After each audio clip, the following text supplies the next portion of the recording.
All right. We are live. Thank you all for joining. I have to apologize. I didn't realize this, but apparently I set up the live stream when I was in a different time zone and totally forgot that's not how time works. So if you thought this live stream started like 50 minutes ago, entirely my fault. It should have been 7 o'clock ish or whatever, Chicago time. Anyway, I apologize. We're still back at the usual time. My mistake. Give me 1 second here to just make sure everything is set up. And while people are tuning in and whatnot, remember you can always support this channel by going to patreon.com/Hemant. You can always subscribe to my newsletters by going to friendlyatheist.com. And I appreciate that very much.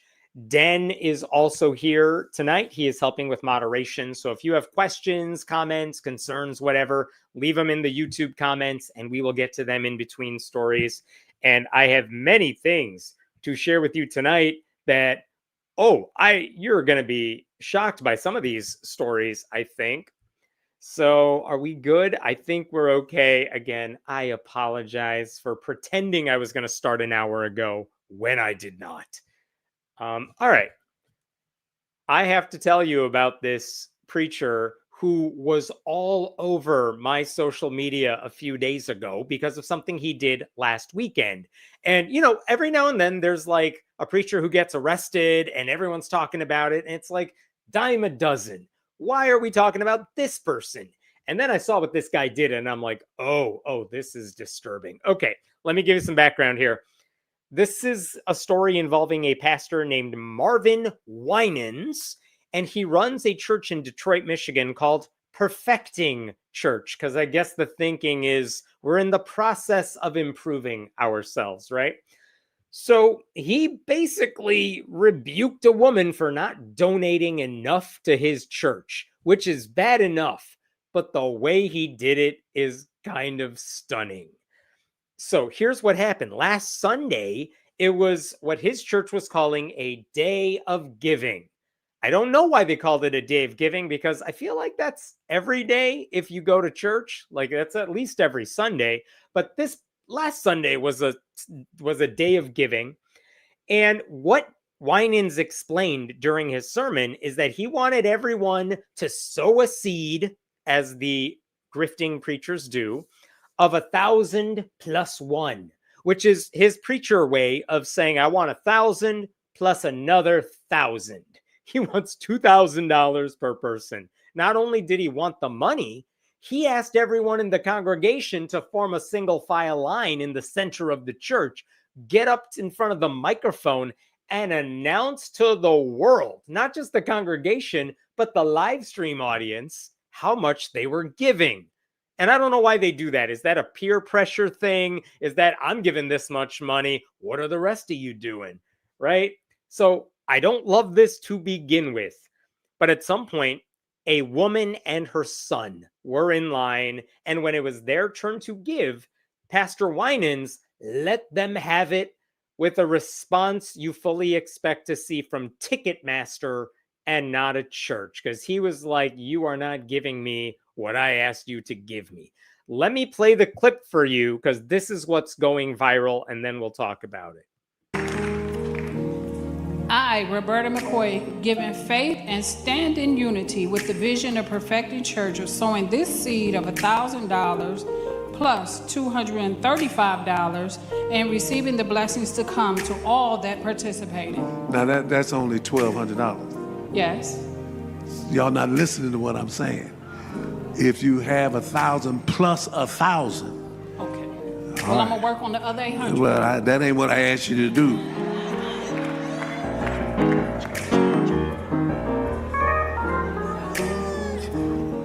Touch a neighbor and say, this is the day of giving. I'm trying to do it orderly. So if you're in the line and your total doesn't equal 2,000, you can just slip out while ain't nobody looking right now, and we're gonna call you to come back. So this lady gets in line and says, here, church, I'm giving you $1,235. And he's like, I'm sorry, It was 2000 or bust. The hell are you doing, lady? It is not often that a sermon makes its way to TMZ, but this clip did. Like, what right does any preacher have to demand a bounty of $2,000? Like, in this economy? Are you kidding me? I don't think she should have given any money, but seriously, she gave him plenty. I will say, in some articles I read, I saw people saying that clip was taken out of the live stream when they put it online. That is not true. There were actually two different sermons last Sunday, both of which were the day of giving. They did this give us money and announce how much money you're giving two different times, and this was in one of them. So I don't know what people were talking about. So we'll get to why this is all disturbing, but why did this guy need this much money? What is the church doing with all this cash? Well, apparently, Winans is trying to fundraise to expand his church complex, but it's not like it's an urgent matter. In fact, he's been trying to expand this complex for like 2 decades, and it's been nothing but problems. Check out this article from the Atlanta Black Star, where they said the ambitious plan approved in 2004 called for this giant sanctuary with more than 4,200 seats, a chapel, and a fellowship hall. Construction began, but stalled after the 2008 recession derailed financing. By 2023, the city of Detroit sued, calling the half-built megachurch a public nuisance. Wow. A settlement later that year set new deadlines. So now they have this revised, larger sanctuary with not as many seats, but also a lot of parking spaces. And it's supposed to be done by spring of 2025. Sure it is. My guess is, okay, they're going forward with building this expansion. And now the guy's like, I need the money. So everyone else needs to pay up. What was that lawsuit about? The city sued not just because this building was ugly and a public nuisance, but the city said the builders were not complying with the law. I won't get into the weeds there, but whatever. The two sides settled their issues, but the church needs to build the thing now. I am not sure trashing your donors during a sermon live stream is the best way to raise money, but, what do I know? Now, this is also interesting because Winans is not just some random guy. The reason anyone was even watching this live stream in the first place is because he's kind of well known in his community. Maybe you've heard of his relatives, Winans. They are famous gospel singers. In fact, Marvin Winans, the guy in the video, he and 3 of his brothers formed a quartet, and they formed a group called the Winans. It is a gospel group that has won multiple Grammys. So again, this is not some random preacher. This is a guy who has clout, and he's asking everyone for money. I want to show you one other thing here, which is there was another lawsuit involving this guy in 2018, and you got to see this. He was sued by the woman who cleans the church. And check this out. This is from the Free Press. Like the good one, not the Barry Weiss one. According to the 18-page lawsuit filed in district court, it was Winans who demanded that the maid, the housekeeper, Harris, donate 10% of her $18,000 a year housekeeper salary to the church. This woman made $18,000 a year, and Winans was like, 10% of that is mine. And Winans allegedly did this during a meeting in a conference room in 2017, telling this woman that it had come to his attention that she earned $18,000 the year before, like he was doing her a favor. So you owe us $1,800, he allegedly told Harris. When she said she didn't have the money, he offered to deduct the $1,800 directly from her biweekly paychecks. I don't think he's allowed to do that. Harris refused, saying she was not going to let the church deduct $1,800 from her paycheck, and complained that the job had already been threatened for not giving birthday money. Apparently, she wasn't chipping in for gifts for the church leadership all the time. This entire church is so friggin' weird. Now, I will also tell you that particular lawsuit was filed in 2018. It was dismissed by the courts a few years later. So make of that what you will. But the fact that this guy seems to have a habit of demanding money from people who really don't have a lot of money. Anyway, do you remember, was it earlier this year, there was another video that went viral? It was of another preacher named Marvin Sapp. And in that video, that guy, who's also a gospel singer, he told his congregation they needed to hand over $20 each. Everyone in the crowd needs to give me $20, and everyone watching the live stream needs to give me $20. And if you all did this, we would have $40,000. But when he said that, he also said, hey, ushers, like, shut the doors. No one's getting out of here until I have my money. That's a thing that happened. Apparently it happened like a year ago, but it went viral earlier this year. I saw this comment on Reddit that made me laugh when talking about that. If I had a nickel for every church pastor gospel singer named Marvin that displayed the greed they talked about in the Bible towards their congregation and had it immortalized online, I'd have 2 nickels, which isn't much, but it is weird. It happened twice, which is beautifully said. So anyway, this idea that you can just guilt churchgoers into giving you large sums of money in full view of everyone else, that is a disturbing form of religious manipulation. Because apparently it's not enough that you believe in God, and it's not even enough that you give the church money. If you don't give a precise amount that not everyone can afford, this church is not going to treat you with the dignity you deserve.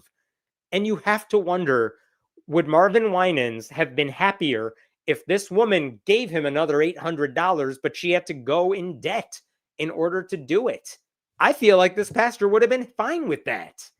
That's disturbing. Like, there's no reason you should attend a church like this, much less find it worthy of your donations. I want to share with you something else, and this is a brand new update, which is that a local news station finally got in touch with both Winans and the woman in that video. And they're both very defensive of people lashing out at them. So check this out from WXYZ in Detroit.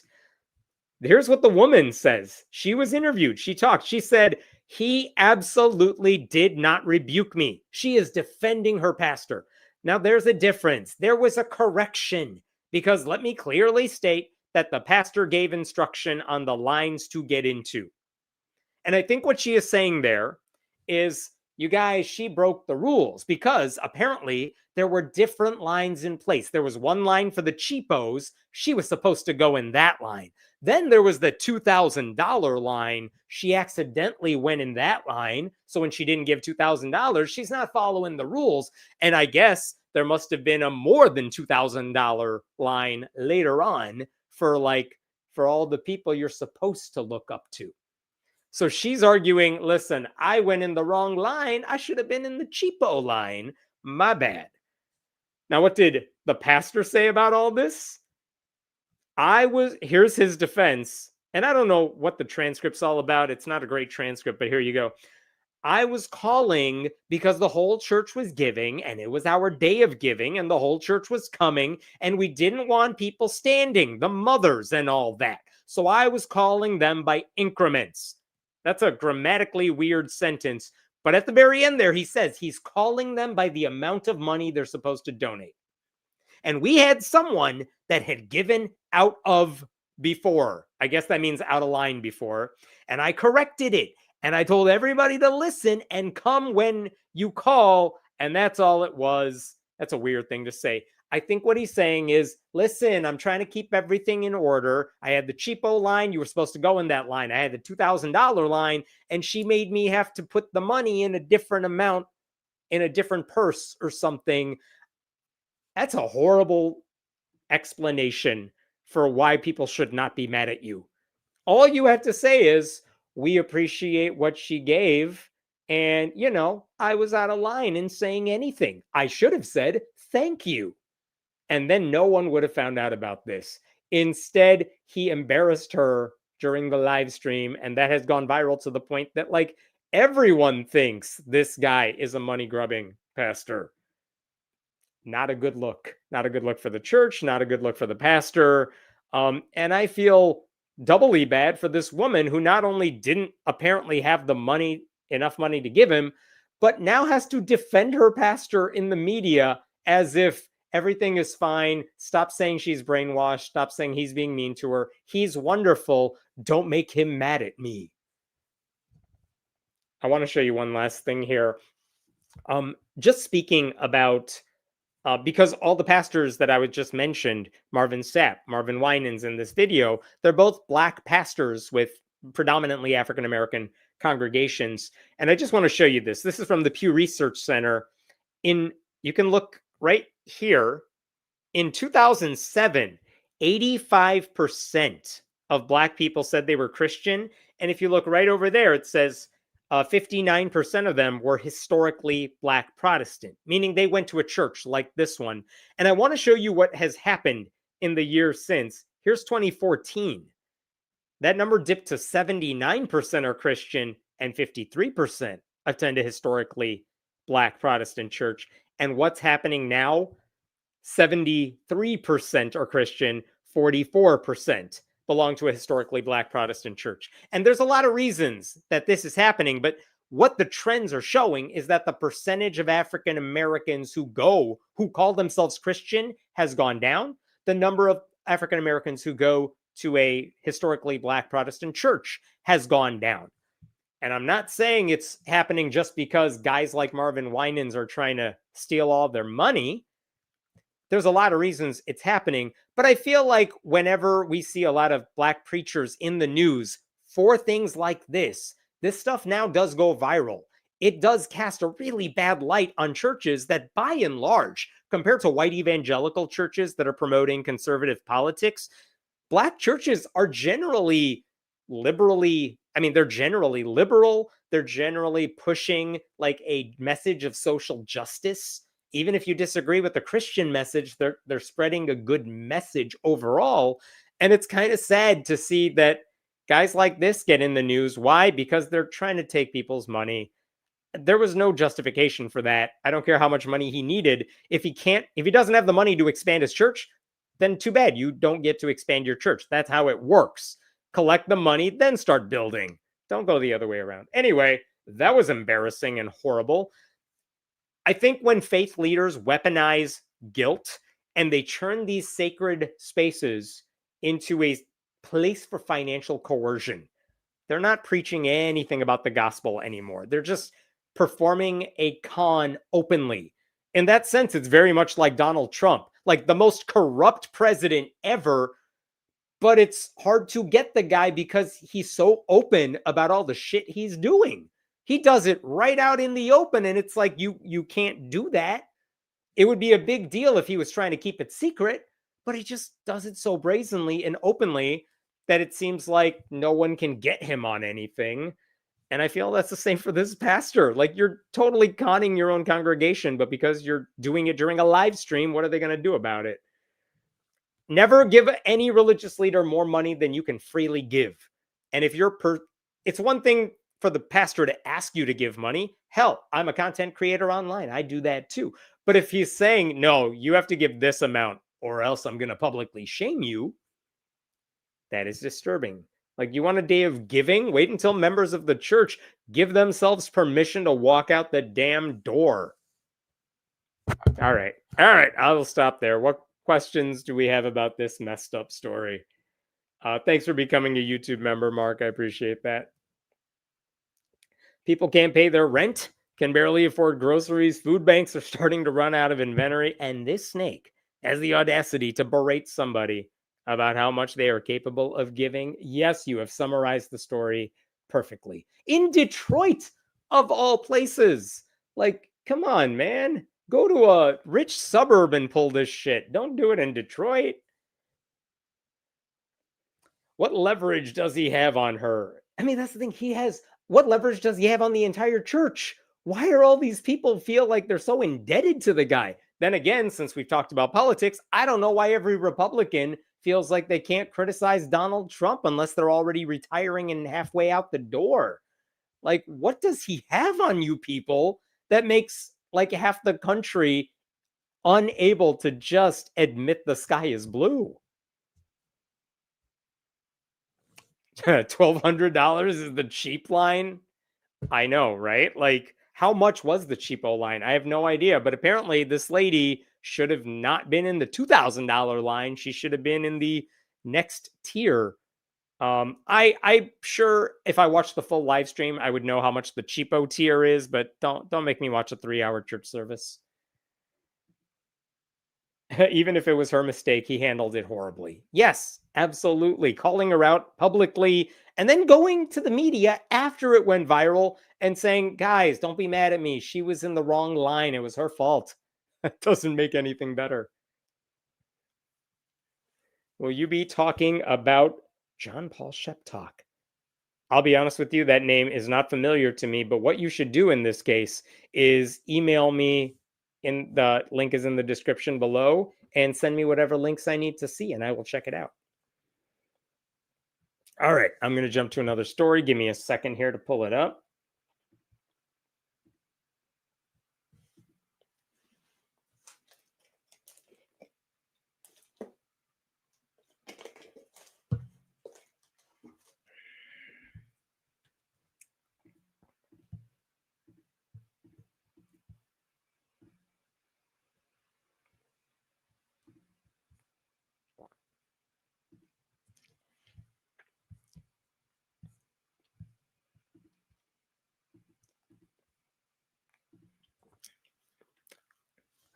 All right.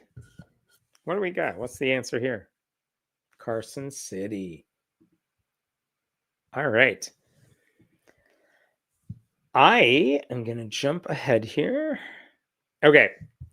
Let's talk about science for a second. I was thinking about this week. Do you remember maybe 2 decades ago what the big science controversies were in America? It was like evolution versus creationism or intelligent design in the classroom. But if you think about that one, creationists and the intelligent design people, they didn't say get rid of evolution. They said teach our mythology alongside evolution, because even they were like, of course that's science, but we're science too. They're not. Or maybe you remember President George W. Bush trying to figure out what to do about stem cell research, federally funded stem cell research. And he tried to compromise and say, of course, this research is good, but also the anti-abortion people are mad at me, so I can't let you experiment on like new stem cells, because who's going to crack open the babies? Those were like the science debates we were having decades ago. And I was thinking about that because it's like, oh, those were the good old days, right? These days, we're not debating the edges of like scientific ethics or what should be taught in a curriculum. We are watching a full-blown assault on science itself. And the current Republican administration, they're not just undermining some topics. They're trying to undermine the entire infrastructure that makes scientific research and education possible. And here's the problem with that, besides everything. When the federal government does something, it trickles down into the states, because now you have all these red states saying, how can we destroy science at the state level while Donald Trump is doing it at the national level? And the result of that, of what I just said, is that we are seeing a nationwide campaign to replace science and evidence with just right-wing ideology. So people like Robert F. Kennedy Jr. have been spreading misinformation about vaccines and food safety. And now politicians, especially the sort of politicians who are trying to suck up to Trump, they are writing bills to echo those lies. And this is not a fringe thing. So here's the headline from the Associated Press, and this is truly disturbing. Anti-science bills hit state houses, stripping away public health protections built over a century. It's so sad. But look at how this article just opens.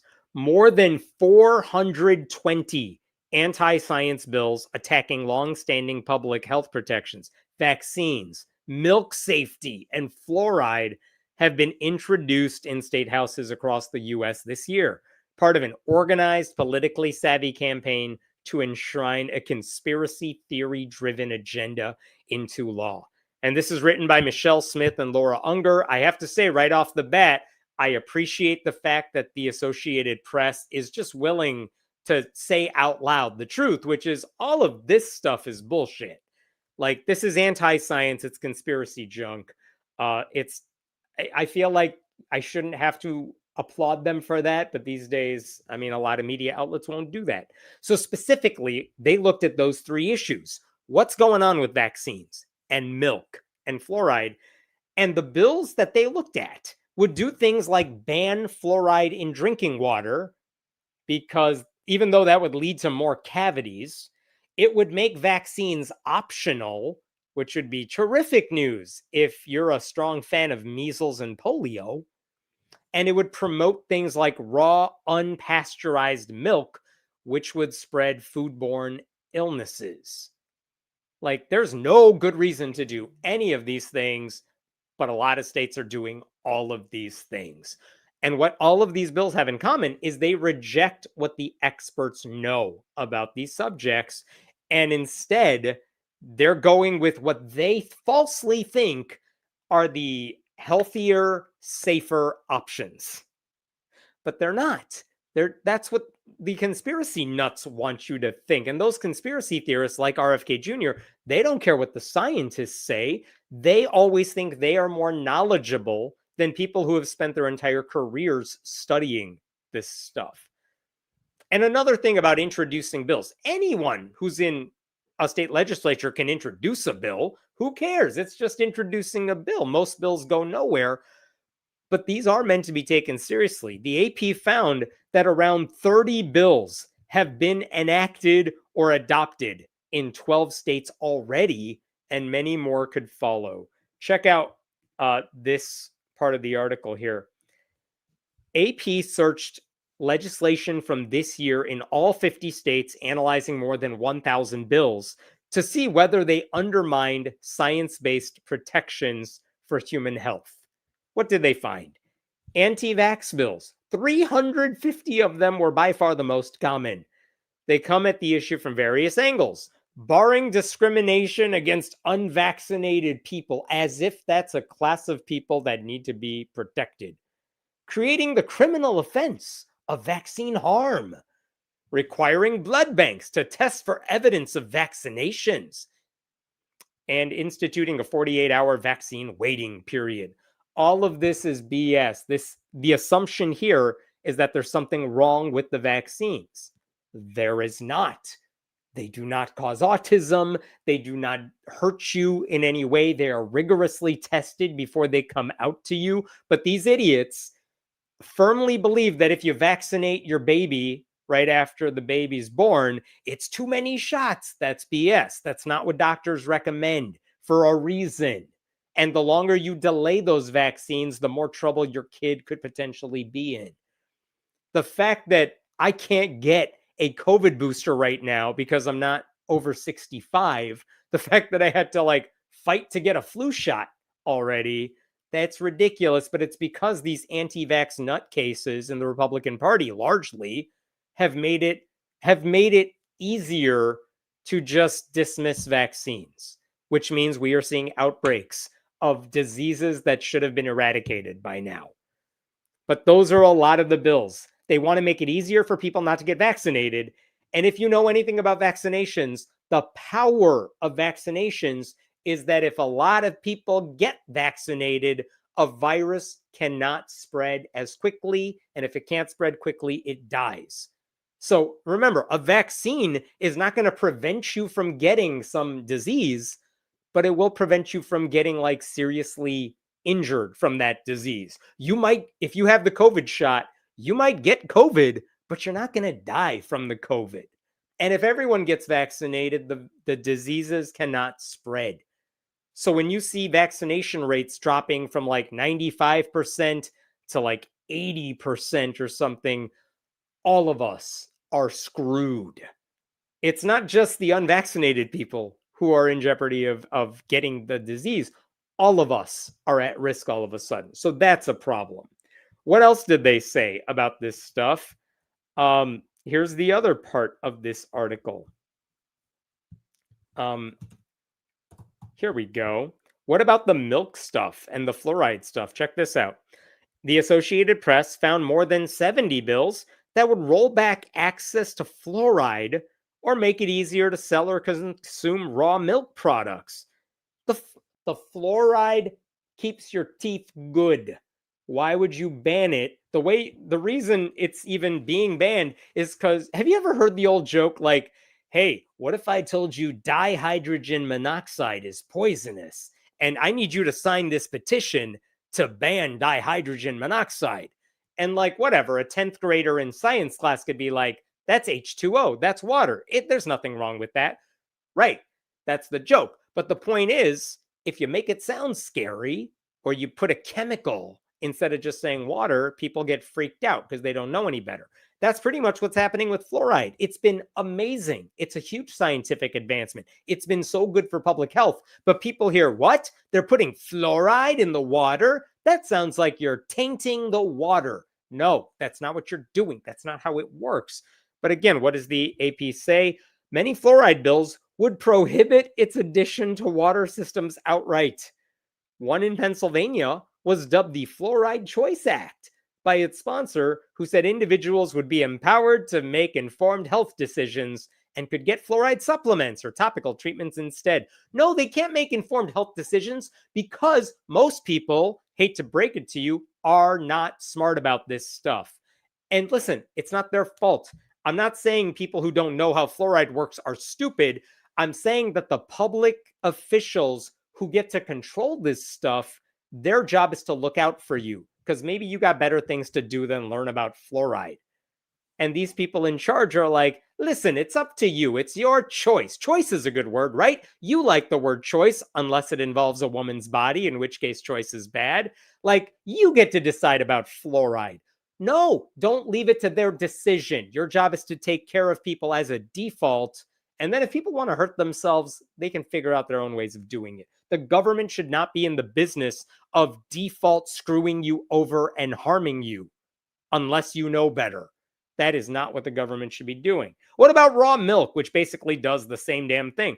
On raw milk, bills would allow for sales beyond farms in Arkansas, so you can get your milk from crazy places, decriminalize the sale of raw milk in Hawaii, and let Oklahoma farms sell raw donkey milk. I don't even know what's wrong with donkey milk, but I don't like the sound of that one. And again, when you don't pasteurize the milk, it means there's a higher likelihood bad stuff is going to get into it.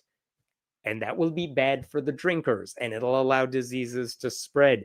Like, I don't know why I should be the one to tell you pasteurized milk is good. That's it. So when you see red states adopting legislation to put the 10 Commandments in public schools, we know that's part of a right-wing trend.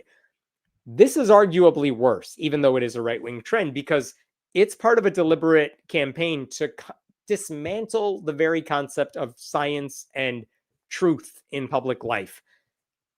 I have to ask, what does the body count have to be for Republicans to realize they're doing the wrong thing? I don't know what number is going to be high enough to satisfy them. And that's partly because Republicans are so convinced they are experts in everything. And this Associated Press article, they quoted one guy who is just the epitome of this. His name is Bruce Borders, and he's a Republican from Indiana. Look at what he said in this article. Borders, who owns an insurance company and works as an Elvis impersonator, said he's driven to promote these anti-science bills by concern about his grandson, who he believes developed autism after getting vaccinated, though there's no credible scientific evidence that's possible. So this dude believes a lie, and because he believes something stupid, he's going to pawn his stupidness off on you as a legislator. He said these bills are not anti-science and that he respects doctors, but believes some medical questions deserve more scrutiny. I'll stop there for a second.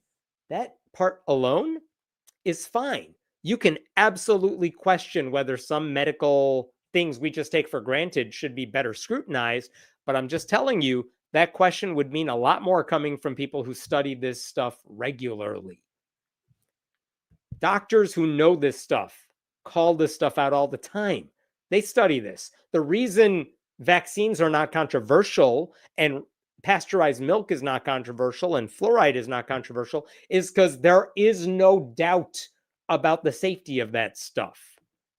But what does this guy say? I've done tons of research on this issue because of my grandson. I would say that my study on these issues would equal that of many people in the medical field. And that right there is a perfect example of conservative ignorance. This guy Googles some shit on autism, and now he read some conspiracy website that said, you know what caused the autism, as if that's a thing that's a problem in the first place. It's the vaccines or Tylenol. Who knows? And now this sitting legislator is like, I feel like I know as much as a PhD who's been in this field for 30, 40 years. Like, no, these people are too dumb to know that they are dumb. And he is in a position of power to write the laws. So we're all screwed when ignorant people are overconfident. Jesus. Like, this guy doesn't know what research is. He thinks Googling for a minute is research. That's not research. So overall, here's the thing. Republicans are turning science into the enemy. Why? Because evidence goes against everything their agenda stands for. Every time they convince voters to ignore or distrust scientists, they're making it easier to sell fear and silence dissent and profit off of ignorance. It is so easy to make people feel smart and empowered by telling them it should be your choice when your kids get vaccinated. Not doctors. Don't listen to the doctors. It's your kid. Do you love your kid? Then you get to decide. What do you want to put in your body? You can put untainted water that has no fluoride because that's good for you. It's not good for you, but it's easy to convince other ignorant people that they're smart by using the right buzzwords. Like, it's so... These people can't even spell fluoride, but they think it shouldn't be in the water. And all of this hurts not only the health of their constituents, it hurts all of us because that's how public health works. Like, honestly, I feel I would be less empathetic if it was just affecting the people making bad decisions, but it's not. This affects everybody. And the thing is, I don't want the constituents of these Republicans to get hurt either. I have compassion for them. They're being lied to. They're being duped. And I don't want that. I wish their own elected officials cared about them as much as I do. So that's why the rest of us, the people who know better, cannot afford to shrug this off. We are living in a country where the dumbest, most ignorant conspiracy theorists are shaping policies that affect everybody. And to an extent, that was also kind of true during COVID. But even then, the Trump administration got vaccines developed. Honestly, they deserve credit for Project Warp Speed. And then the Biden administration made sure everyone could get a vaccine and they were distributed and free and everyone could get them. If COVID happened today, Jesus Christ, we would be so screwed given the backlash right now to vaccines or any kind of medicine or the distrust of government and the incompetence of the people currently in leadership. And that just means more people would die. Like, voting Republicans out, that's a good step in the right direction. But that's not enough because a lot of the damage conservatives are doing, and plenty of liberal idiots too, you can't just undo this. You can't Control Z your way out of this. And that's the point. That's why they're doing it. You can't just undo this. People who study public health know that the dismantling of research and science right now, it will take generations to overcome. But we're not being led by people well-versed in history or science right now. And the entire Republican Party is so complicit by elevating these voices and confirming some of these people like RFK Jr. So I just wanted to bring that to your attention because, I want you to have a good day. I'll pause there right now. What other questions we got about this topic? It's a shame because science and research really did make America great. Yeah, back in the day, we were doing pretty good. Other people from other countries who were super smart wanted to come here to do research. And now all of our best scientists are looking abroad to see if they can get their research funded, because apparently the United States wants nothing to do with them. It's really it's so disturbing. Wasn't smallpox eliminated because of mass vaccination programs? I think you're right about that. Polio was pretty much eradicated. We did not have measles outbreaks. And you would think some Republicans would, there are Republicans who are actual doctors, like senators who are doctors. And Mitch McConnell is a survivor of polio. You would think there would be more Republicans speaking out against all of this stuff. And they're all cowards. And they're all in it for the party and themselves. And they do not care how many Americans die because they're too cowardly. It's bad. Fluoride in tap water is most beneficial to low-income communities like BIPOC. So, of course, the GOP doesn't care. And I agree with you to some extent. You're right. Fluoride in tap water helps low-income communities for sure. And a lot of those communities involve people of color. So, of course, Republicans don't care.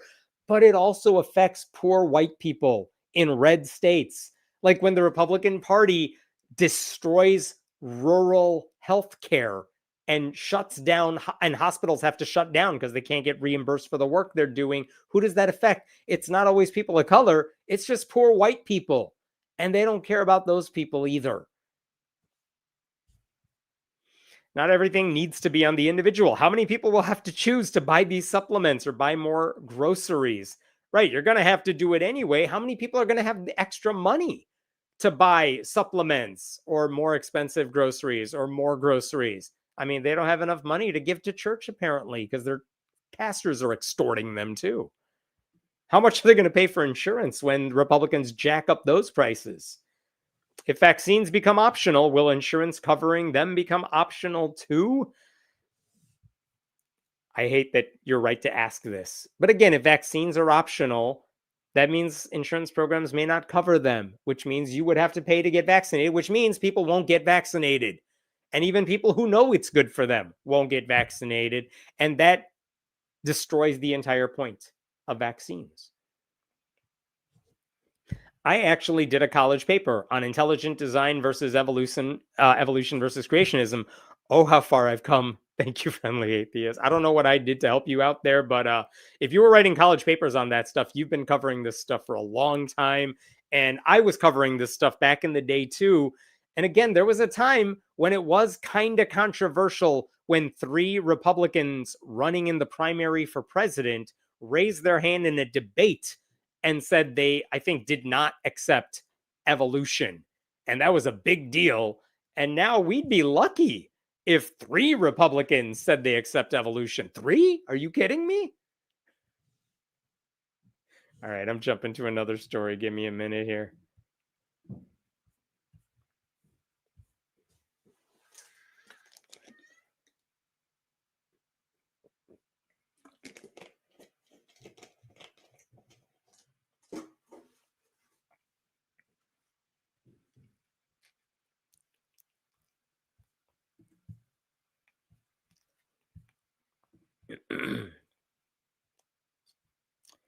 If you say the Winans, I'm going to be mad. There we go. Okay. I saw a speech last week delivered on the Senate floor that had me pausing for a second because I didn't exactly know where it was going. And the only thing, I'm going to show you the clip in a second. Here's what you need to know. The guy you're about to see is the majority whip.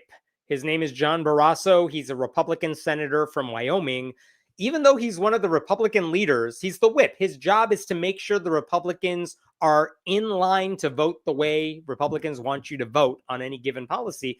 But I'll be honest, Barrasso doesn't get a lot of face time in the media. He doesn't do a ton of public interviews. He's not on Fox News very much, as far as I can tell. So it's not often you see this guy, but he is a high-ranking Republican senator.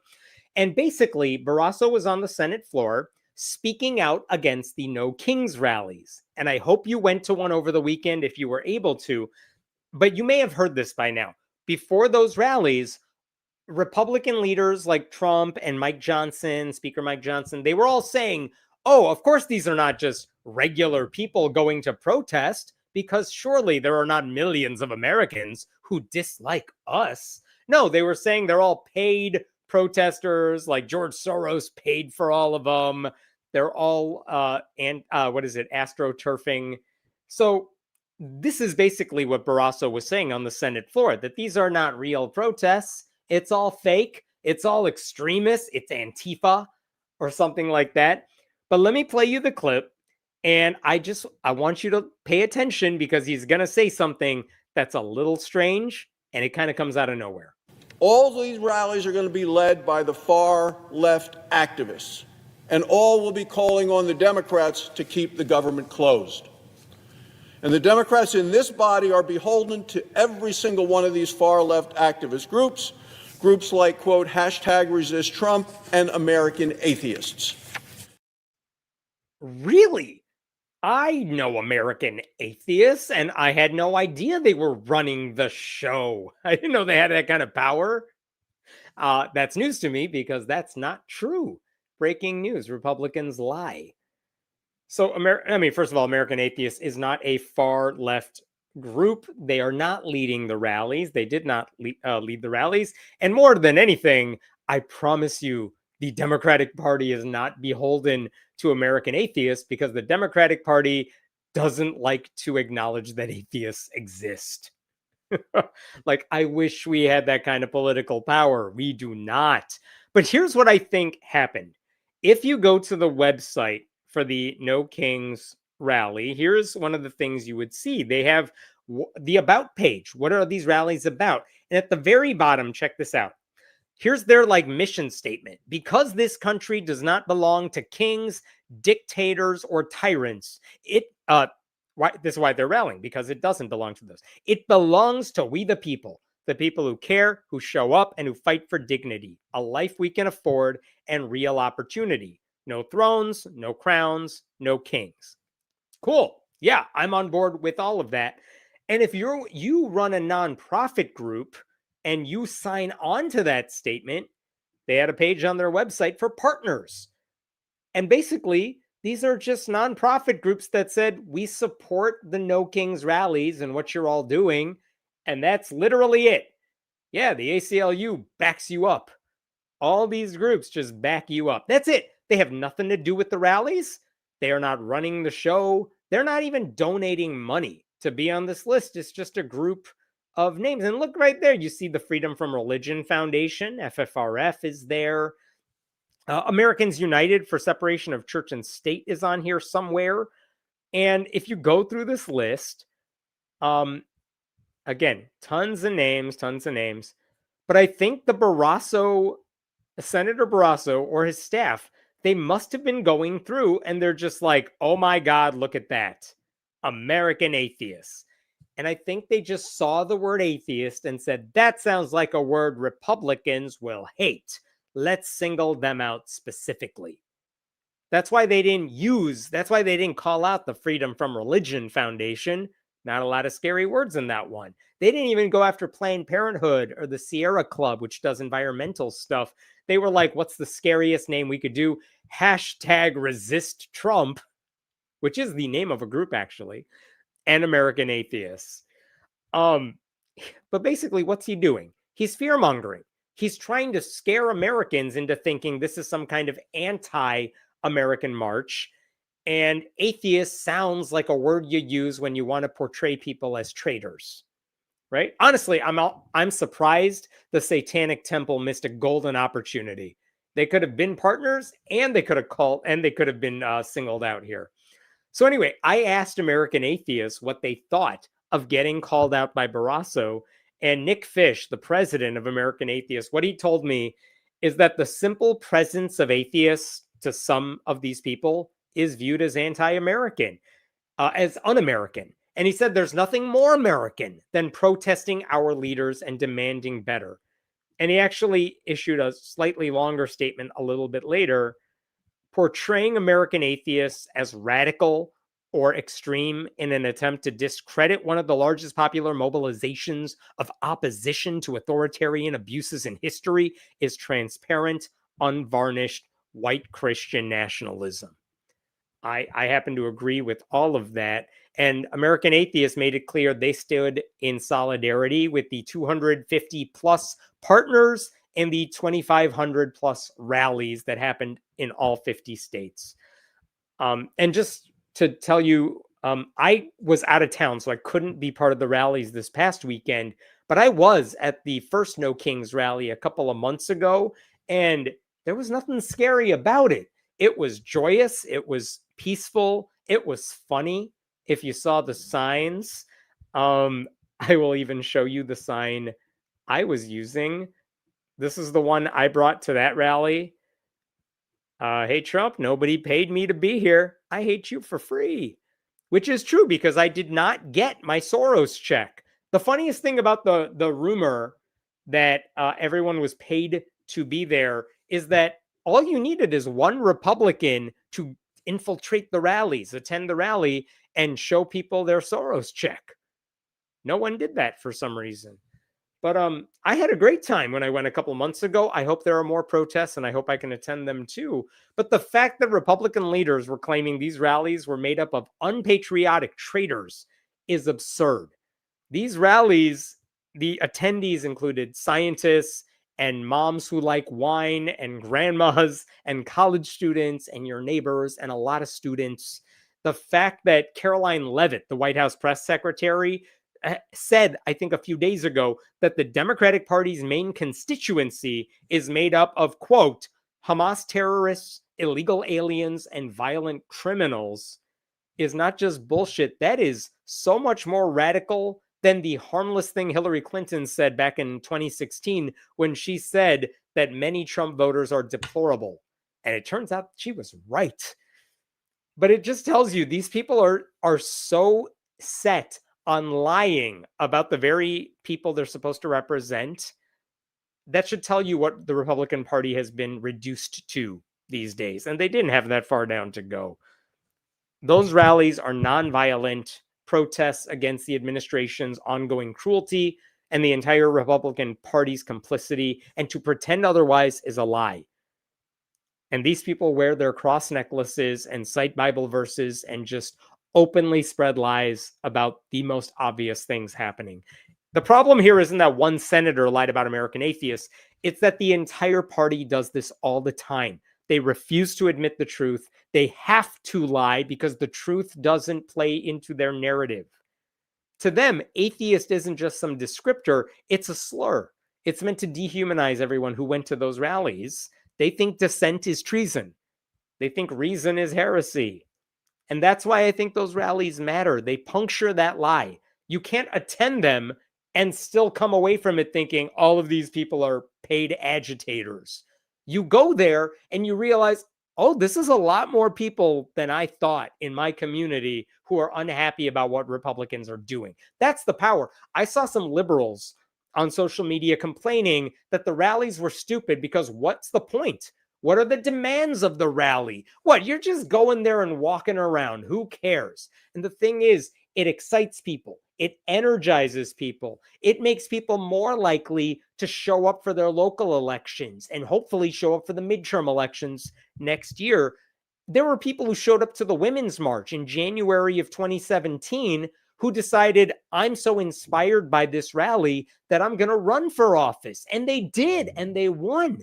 That's the power of these rallies. It's not that the world changed after the rallies on Saturday. It's that hopefully so many more people got involved that there's a movement happening. And a lot of those people are going to be politically active, not just now, but for the foreseeable future. That's the power of doing things like that. And I think that Republicans know that, and I think it terrifies them. All right, I will stop there. What questions we have about this? To think Americans would listen to atheists. Listen, everyone should. Everyone should be listening to me right now. You should just make a comment underneath this video and explain to everybody why they should listen to me. So yeah, I mean, but to your point, the idea that if American Atheists did have something to do with putting together these rallies, that everyone would listen. You think Democrats are going to listen to atheists? They're not. I wish they did. I'm a veteran. I served my country. I'm a state director for American Atheists. He doesn't get to question my loyalty to this country and my love of country. Did he serve in the military? I actually don't know the answer to that last one. I'm assuming no, but I don't know for sure. But this is the thing, and this is why it's so offensive when Republicans say things like, there are no atheists in foxholes. Yes, there are. There are atheists who are willing to do really dangerous things because they love this country. That's true of Muslims. That's true of different religions as well. But Republicans make it sound like if you are not exactly like them, the stereotype of them, you're the enemy. And at some point, I feel like that's got to backfire on them. My sign said, I don't hate America, only what Drumpf is doing to it. Lovely sign. That's a great one. Thank you. The small conservative town I grew up in even had a rally. 70 people in about a 3,000 person town. I was so proud of them getting out there. That's fantastic. Like, I loved watching, if you watch Rachel Maddow on Monday, I think she spent like 25 minutes talking about rallies in every single state. Like, I didn't think she was going to go through every one of them, but she dedicated half her show to just showing you what was happening all over the country. And the point is, it doesn't matter if it was a small town or a huge city. People were coming out because it's something to visibly show you are pissed off. And if Republicans don't want to acknowledge you right now, fine, but then the votes are coming later, I hope. I mean, I wish people voted like this in 2024, but whatever. This is where we're at. Change it now for the better. Our little bright red town in the foothills had a rally. 4 corners in the middle of town, just about 100 people. I got kind of misty seeing it. I believe that, especially in small red towns, you wonder if you're the only person who is reasonable. And then you go to a thing like this and you realize, oh, wait, there's a lot of us. That's good. Not enough, but like, there's a lot of us. And we're just the ones who are willing to come out. How many more people are back home and they didn't come, but they still feel the same way? All right. Give me a second to pull up the next story.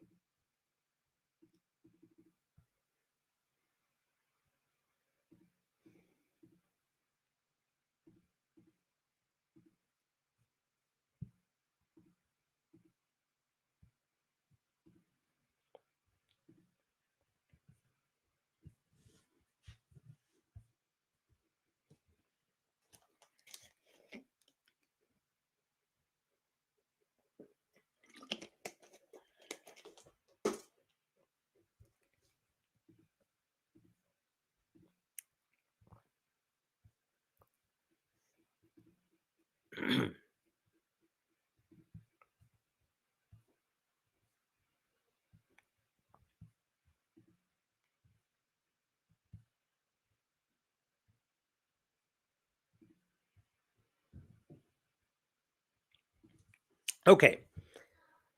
I'm going to tell you a story about this guy right here. This is Silas Shelton. He is speaking in front of a school board in Ohio. This is August of 2023. And basically, Silas Shelton, he's speaking in front of the Little Miami local school district.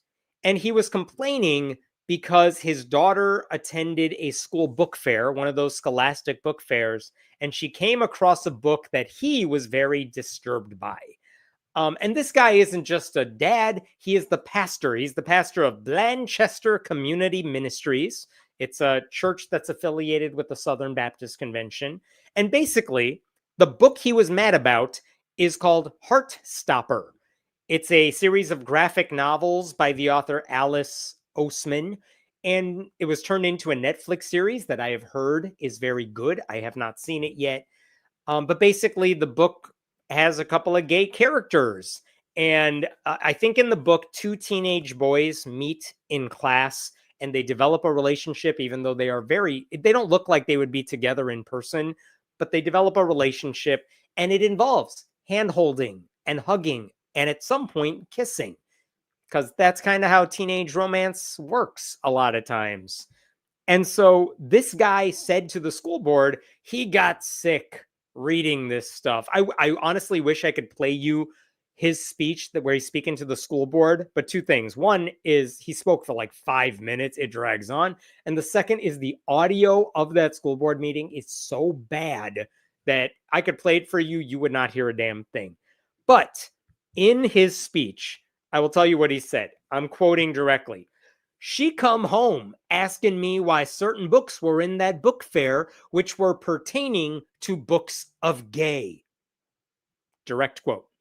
I'll share this with you. Here's the transcript. One of them was Heartstopper, which is where a gay boy pressures a straight kid into kissing him. I don't understand why we have this kind of stuff in our libraries, in our book fair. I mean, just a Mayo Clinic discussion on health risk of being gay. I don't know what that means. I'll tell you, I got sick reading that stuff today. He also says we're not allowed to talk about the health risk of kids being gay. What? What is he saying? He also says it isn't a religion matter, it's a health risk. It's mental health. Yet here we are, we're here as a society pushing this drug on these kids, referring to homosexuality. You get the idea. This guy talks for a while. None of it's interesting. But there you go. This guy's very upset about the book. There was a local news channel that also wrote about this thing. And look at what they quoted Silas saying. It's more than foul language, said Silas Shelton, who is the father of a middle school student in the Little Miami School District. There's so much sexual innuendo, especially in Heartstopper. So, are we all on board with where this guy is at? He doesn't like gay people because he thinks telling kids that gay people exist is going to turn them into the gay, and that's a health risk. And also, he doesn't like the sexual innuendo, which I don't really know what sexual innuendo is in that book, but I can't imagine it's that weird. But anyway, he doesn't like the innuendo. He doesn't like the depictions of gay kids coming to grips with the fact that they're gay. He doesn't like any of it. It's all bad. By the way, around the same time he made that speech, he also posted this on Facebook. Breaking 5 reasons Scholastic can't be trusted with your kids. And this isn't even about that book, but he's posting another graphic novel promoted by Scholastic that again features gay kids. So this is the dude we are talking about. He very much doesn't want his child to be exposed to the gay cooties. And here's what's really sad about all this. His stupid little protest worked. Not long after he made that speech, check this out from the Cincinnati Enquirer. On Friday, the district announced it would scale back in a compromise. Instead of allowing students to peruse books during the school day, as has been past practice, the fair instead will only be open during 2 nights of parent-teacher conferences to ensure that children have parental supervision when choosing what books to buy. So instead of having 10 days of the Scholastic Book Fair and kids can come out and explore the books and take their time figuring out what they want to read, it's only for 2 nights during parent-teacher conferences. And I don't know about you, but if you've ever been to parent-teacher conferences at a lot of schools, in my district anyway, they tell parents, please don't bring your kids. We want to talk to you without your kids in the room. So I don't even know if kids are allowed to be around in the school district. But okay, congrats. I guess this guy got what he wanted. He got it. He made it harder for kids to look at any of these books. I'll show you something else about this guy. He posted this in 2024. Sorry, not that. He posted this. He's a Trump supporter, and right before the election, my picture is better. I don't know what that's all about. I don't know if those are his daughters or his family or what, but he's promoting these people holding up a sign that says, vote felon, Trump 2024. They're very proud of the fact that they support Trump, who is a convicted felon, because yay, Christianity, right? Anyway, I tell you all that to ask you this one simple question. Where do you think I'm going with this? Where do you think the story's going? I'm sure if you saw the headline to whenever I post this video, you already know where I'm going with this. But do you know where I'm going with this? Take a guess. Where is this story going to take a turn? Because right now, this guy's like a dime a dozen. There are plenty of pastors and Christians who have done what he did. Where do you think this is going to go? Is it that he's secretly gay? Is it something else? It's bad.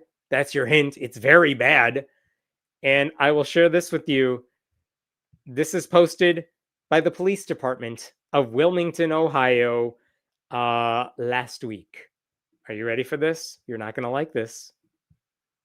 City of Wilmington, Ohio, for immediate release, the arrest of Silas H. Shelton. The H, I assume, stands for holy shit, what did this guy do? Let's look at paragraph 1. Shelton is a Warren County resident and serves as a pastor in a local church. Right above that, they arrested him in connection with an ongoing sex offense investigation. Scroll down. Shelton is charged in Clinton County with rape, sexual battery, unlawful sexual conduct with a minor, and gross sexual imposition. And then he was being held in jail, yada, yada, yada. Oh my God. This is another newspaper article about this. Shelton is being held on a $2 million bond in a Clinton County jail. He pleaded not guilty to all charges, according to online court records. For each charge, a county website listed a September 2019 date as to when each violation is alleged to have occurred. What? You mean all of this allegedly started years before he was speaking in front of the school board and telling them, I am very worried about the gay and I'm very worried about sexual innuendo. And yet in 2019, something disturbing happened. What is that disturbing something that happened? Well, thankfully, there is another article that explains exactly what happened. Wilmington police reported that in the fall of 2019, Shelton allegedly began inappropriate sexual contact with the girl who was 14 or 15 at the time. A detective involved in the case stated that the alleged victim and her family, oh, look at that, they were members of Shelton's church, his congregation. Of course they were. The detective leading the investigation said in a probable cause statement that the alleged abuse continued until a few months ago. It's been going on for 6 years. The detective described a complex dynamic suggesting the young woman felt groomed, trapped, and manipulated due to Shelton's position as a religious authority. The detective indicated that the alleged abuse occurred at this guy's home, at Cowan Lake, and in local hotel rooms. Jesus. All of this. So it's not just that this guy's obviously, allegedly, a hypocrite. It's that while he was doing all this stuff, allegedly, he was lecturing the school board so that kids couldn't read wholesome books with gay characters. In case you are wondering, because obviously you are wondering, surely this man is a drag queen. He is not. Is he an immigrant? No, he's not. Is he transgender? No, he is not. Just another cisgender white Republican Christian pastor who has been silent on social media ever since his arrest. Like, I know this is not surprising, but it kind of should be, right? For decades, guys like this stand in the pulpits and they just rail against love. They hide behind the Bible to mask their own bigotry. And the louder they scream about how they need to protect children from the LGBTQ movement, the more certain you can be that their own hands are very unclean. Right? This guy was lecturing the school board about the importance of protecting children while the timeline suggests he was physically assaulting, grooming, manipulating a child who went to his church. Religion did not make this man righteous. It made him a threat. It made him a guy who, according to that victim, made it really hard for her to say no because of the authority he had in her life. being a pastor gave this man power without accountability. And by the way, I want to make clear that police report only mentions one victim. We don't even know if there are others who haven't spoken out yet.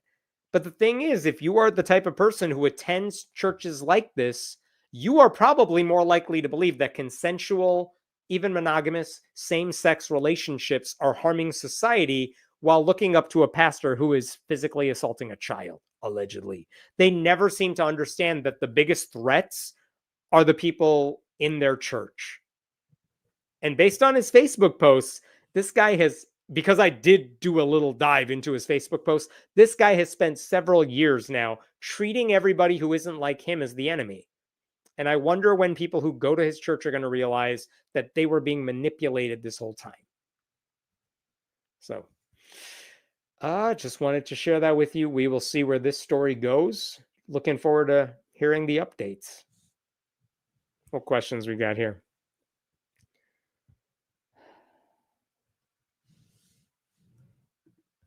They admitted they are terrified when they call it terrorism. I mean, they call everything terrorism. They call Democrats going to the No Kings protest terrorists of sorts. So it's all very disturbing stuff. Thank you for that donation.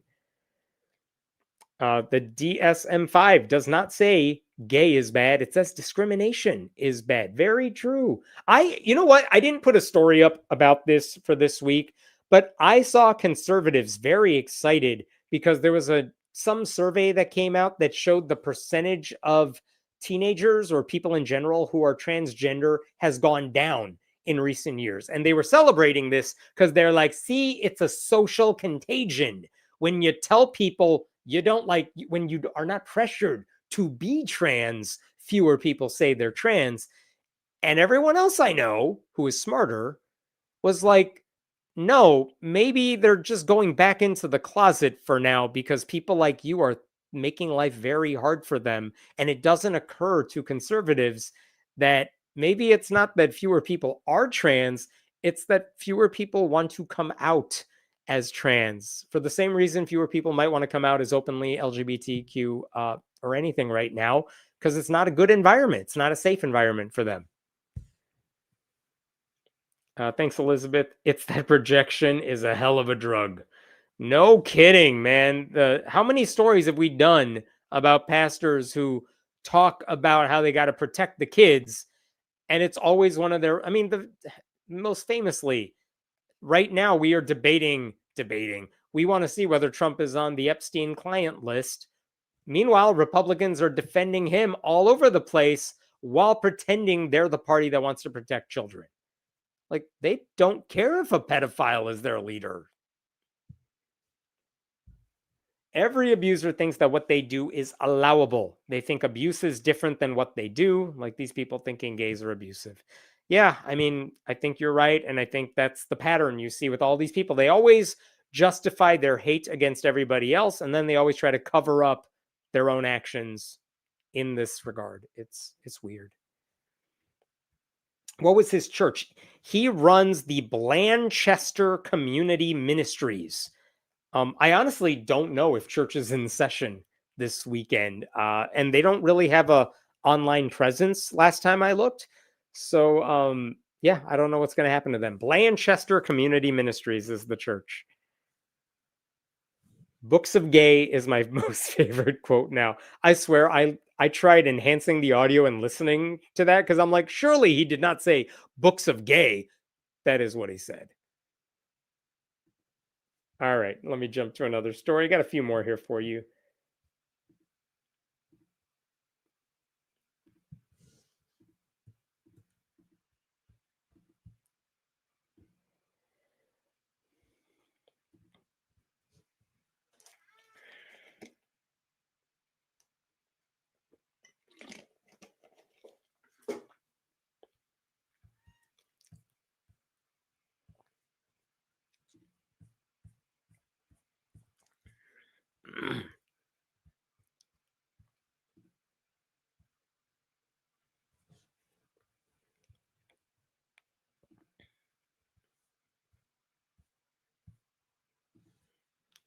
I don't know the answer to this one. Fish from... Oh, that's right. I should know these. Okay. It will not surprise you to learn that white evangelical megachurches have spent years and years politicizing the Bible. But one of the things atheists and even progressive Christians have pointed out for years is that, Jesus talks a lot about caring for the least of these, the people who don't have a lot. And even Jesus talks about loving your neighbor, right? And what do conservative Christians do? They will cherry pick Bible verses to say, see, God doesn't like homosexuality. And they will use that to justify their bigotry against LGBTQ people. The Bible doesn't really say anything about abortion, but conservative Christians can always find verses that say abortion is evil for whatever reason. But here's a question for you. What about things that are not hot button culture war issues? How do they deal with that? So, for example, when it comes to fighting poverty, that doesn't seem like it should be that controversial, right? Like there's no conservative position that says we should not be against poverty. Helping the poor seems to be one of the things everyone can get on board with, right? Right. I mean, of all the things Christianity is supposed to stand for, helping people with less, helping people with fewer resources should be near the top of the priority list, no matter the denomination, you would think, right? That is clearly not how many white evangelicals see it. There was a survey that came out in 2017. The Washington Post wrote about it. Let me show you the headline. This is from 2017. Christians are more than twice as likely to blame a person's poverty on lack of effort. And I just want to show you this little bit right here. This survey, Washington Post and the Kaiser Family Foundation, found that religion is a significant predictor of how Americans perceive poverty. Christians, especially white evangelical Christians, are much more likely than non-Christians to view poverty as the result of individual failings. And what's the problem with that? If they think you're poor because you did something wrong, then they probably are less inclined to want to help you. Like, this is, you got into this mess, you get yourself out of it, pull yourself up by the bootstraps, right? They don't really want to help you. But that was the article that came out years ago. So anyway, I was looking at some journals. This article crossed my path and I found it fascinating. This is a free article. You can totally read this online for free. It's in the Journal for the Scientific Study of Religion, which sounds like an oxymoron, but I swear, legit journal. And look at the title. I thank God we're rich, justifying economic inequality in an evangelical congregation. And it's written by someone named Dawson Vosberg. And I'm not going to read you a scientific paper, but basically, here's what happened. Vosberg is a PhD candidate at the Ohio State University. And basically, Dawson was trying to understand how conservative Christians twist the Bible to downplay economic inequality. And here's how he did it, which I found really, really interesting. He picked out one particular Christian megachurch, and he looked at every sermon they delivered between 2013 and 2023, over a decade. And he transcribed all their sermons. And this is one of the fastest growing megachurches in the country. And he transcribed everything and he said, let me do a search for every time they did a sermon where they used the word rich, tithe, debt, billionaire, millionaire, etc. Because I want to see, what is this church saying when they talk about money, right? That's one way of exploring this quintessential, very fast-growing megachurch. How do they talk about wealth? And what does that say about evangelical Christianity at large? And I know we only looked at one church, not a million of them, but the paper, I thought, offered a really clear example of how conservative Christian pastors, white evangelical pastors, can convince their congregations to flat out ignore one of the biggest moral issues of our time. And here's the question Vosberg wanted to answer. How do evangelical teachers justify inequality even as they marshal and interpret the same religious scriptures and theological ideas used by others to condemn it? plenty of Christians say, it's harder for a rich man to, I'm sorry, what is it? It's easier for a rich man to pass through the eye of a needle. I'm screwing it up. I'm sorry. Camel to go through the eye of a needle. I don't know. Then a rich man enter heaven. Sorry, screwed that one up. But there are plenty of Bible verses that talk about why you shouldn't hoard wealth. So how the hell do these same pastors use the Bible to say, no, wealth's not a big deal? That's the question he was trying to answer. So for the sake of the paper, he called this place New River Church, and he called the pastor Trey Jarrett, just a prototypical white pastor name. And here's what I took away from his paper. He said there were 4 ways this church downplayed wealth inequality. Thank you for this. It's easier for, damn it, I fell for it. Easier for a rich needle to go through a camel than for heaven to go through a man. You know what? Close enough. So what were the 4 ways pastors downplayed wealth inequality? The first way they did it is they condemned shaming the rich. We will not speak ill of the very wealthy. Pastor Trey apparently made it very clear there's nothing wrong with having money. He loved it, and God loved it, and anybody calling for the abolition of billionaires, he was like very mad at you. And for example, check this out. I will show you this right here. In one of these sermons, at the pinnacle of this sermon, Pastor Trey remarked on how brief life is and how this means resources ought to be used to further Christianity. I thank God we're rich. I thank God that we now have thousandaires and millionaires and billionaires in the church. What we can accomplish together. So don't be mad at the billionaires, especially if they are our billionaires. He also told an anecdote to his church about a rich couple that decided to leave their old church and come to his because they felt they were being personally attacked at the old place. Because that old pastor condemned wealth from the pulpit. And this pastor, Trey Jarrett, he wanted you to know, hey, you are welcome in my church. Also, tithing is 10%, and I expect you to give to me. Right? Like, of course, he welcomed the billionaire in his church, or however rich these people were, because he's going to get their money. Like, the moral was obvious. Be kind to the wealthy, or else they're going to go to a different church and not ours. And if the pastor ever criticized wealth, it was only to say that God is fine with you having money as long as you are using it for the right reasons. You should not let the money control your life. That would be bad. But if you have money, that's fine. Look at one of the quotations from one of the sermons here. There's nothing wrong. This is from the pastor. There's nothing wrong with owning a lake house. God gave it to you, and you should invite me over to your lake house. I would love to play in your pool. Nothing wrong with that. Just be careful. This pastor is like, I'm cool if you have money. Like, let me take advantage of some of that. But otherwise, he's fine with it. And here's the point. If you're giving sermons like this, it should not be surprising if this conversation defends the outrageous amounts of money hoarded by Elon Musk, by Jeff Bezos, by Donald Trump, because God must have wanted them to have it. Even if that wealth comes on the back of workers who have suffered, who continue to suffer.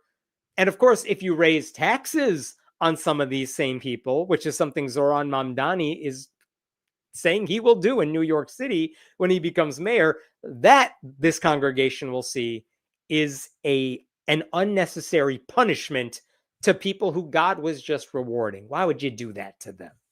So that's method 1. They downplayed wealth inequality because they condemn shaming the rich. Here's number 2. How are they doing it? They downplayed U.S. inequality by focusing on global inequality.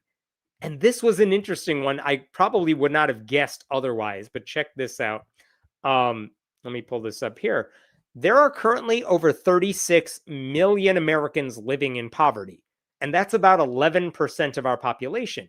These are people for whom a financial emergency a medical accident, they have to go to the hospital. It's going to destroy them if they have an emergency. Have you heard those stats? Like some people don't have $400 to cover an emergency. That's who we're talking about here.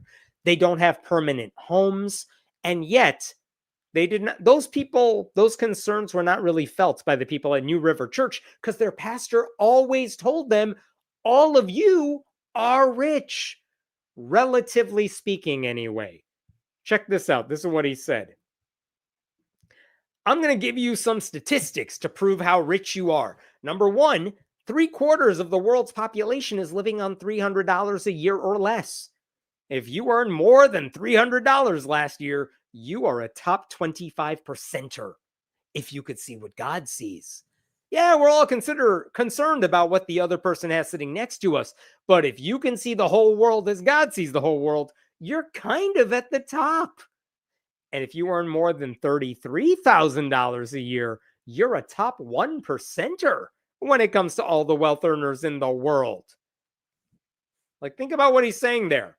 If you make a little bit of money, you're richer than like globally poor people.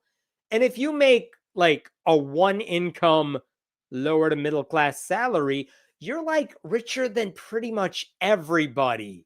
So you guys, you're all rich. Poverty doesn't really exist. We're all super lucky because we're all rich. Even the poor people. Give me money. Like, why think about the poor when this guy is comparing you to poor people in other countries that you never see, and he's making you think you're doing pretty damn good?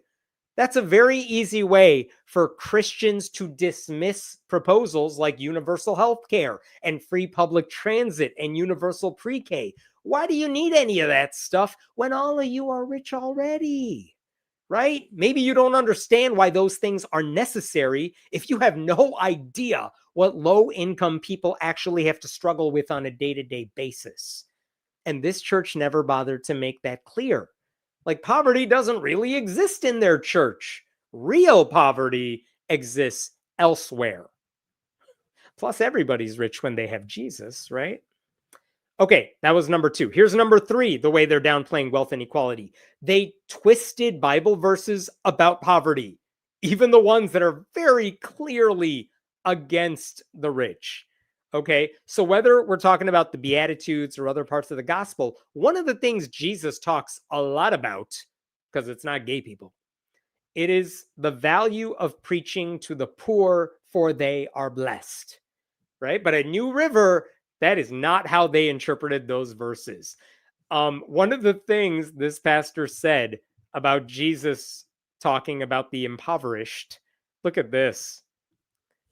By poor, he means the spiritually impoverished. He's not talking about financially poor people. He's talking about spiritually impoverished people. You guys, Jesus wasn't talking about the people with no money. He was talking about atheists.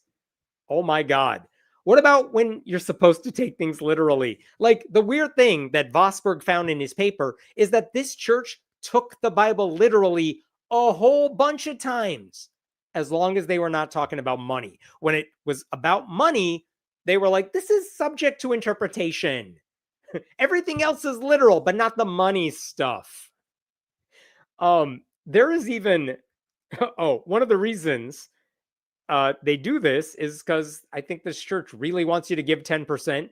So when the Bible talks about tithing, they want to make clear that is not subject to interpretation. That is a literal thing.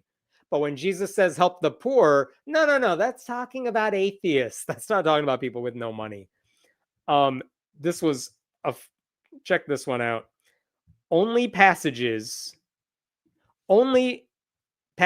which can be read as challenging wealth, emphasizing the goodness of the poor, or criticizing inequality receive the spiritualization treatment. The tithe law is interpreted to mean congregants' actual dollars, not just their inward dispositions. Beautifully put. And the final way they downplayed wealth inequality in this church is they said, who cares what you have? God owns everything anyway. It doesn't matter how much stuff you have, because ultimately it's all God's. So don't be mad at people with private jets and yachts and multiple summer homes. It's not theirs. It's God's. And if some people have less stuff, it's only because God wants you to have less stuff. Check out this Bible verse right here. This is James, the book of James, chapter 5. Look at the beginning of this chapter. Now listen, you rich people. Weep and wail because of the misery that is coming on you. Your wealth has rotted and moths have eaten your clothes. Your gold and silver are corroded. Their corrosion will testify against you and eat your flesh like fire. You have hoarded wealth in the last days. Now, as a casual reader, that sounds like it's pretty direct of a commentary against rich people for many reasons.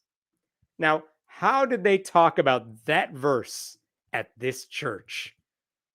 Look at what they did here. Here we go. Here's what Vosberg wrote. When this is clarified when Pastor Trey is presented with the text of James 5, which puts the accumulation of wealth in the context of injustice. He interprets it this way. Don't use the blessing of wealth in your life that God has given you as an oppressive tool over those who are less fortunate, which is nice, but like even in highlighting the possibility of oppression related to wealth, his wording makes it clear that he in no way thinks that the accumulation of that wealth was unjust. Quite the opposite, right? It's very clear in that Bible verse, God has a problem with people who are hoarding the wealth, not what they're doing with it, the mere fact that they have it. But that is not how they interpreted it at this church.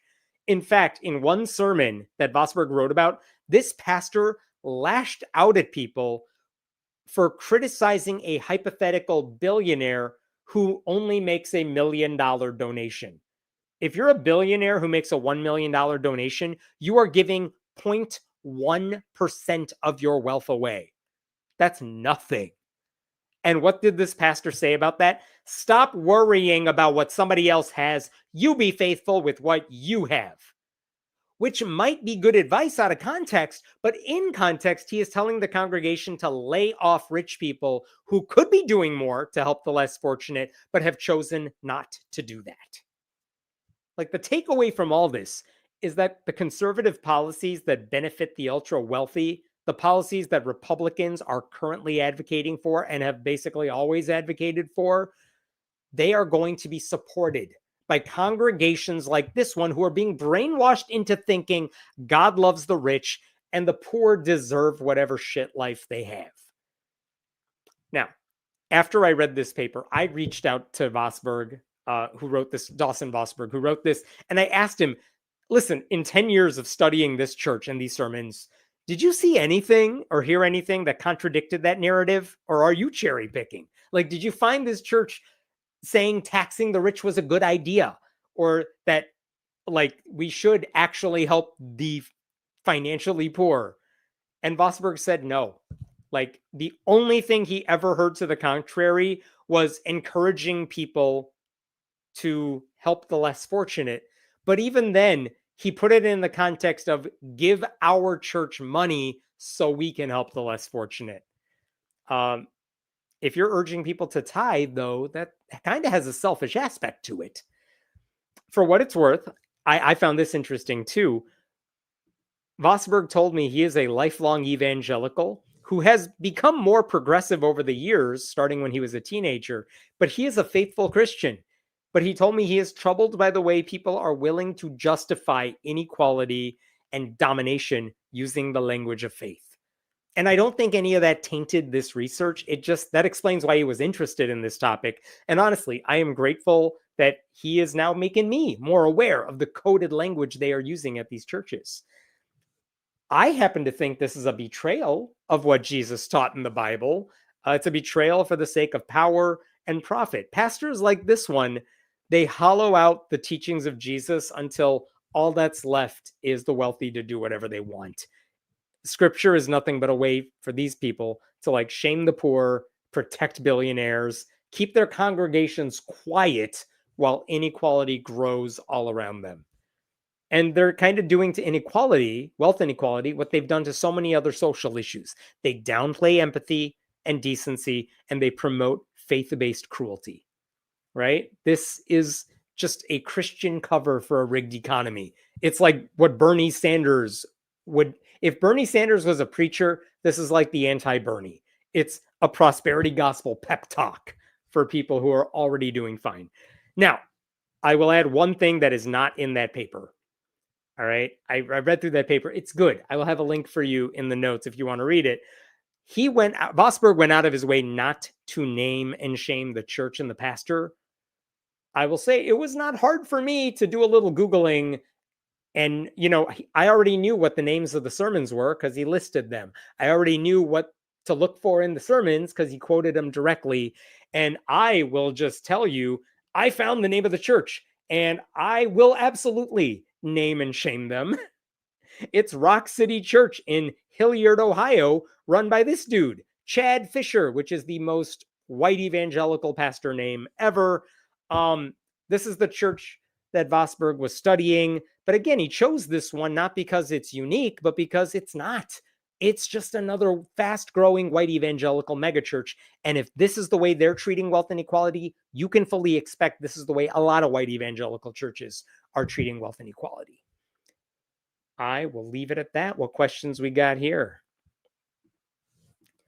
Thank you for that donation. Christian nonprofit charities do not make religion a net positive when they create the need for the charities in the first place. Also just got me to listen to the Book of Mormon today. Hello, that's fantastic. But yeah, there are Christian nonprofits and they do a very good job. They do good work.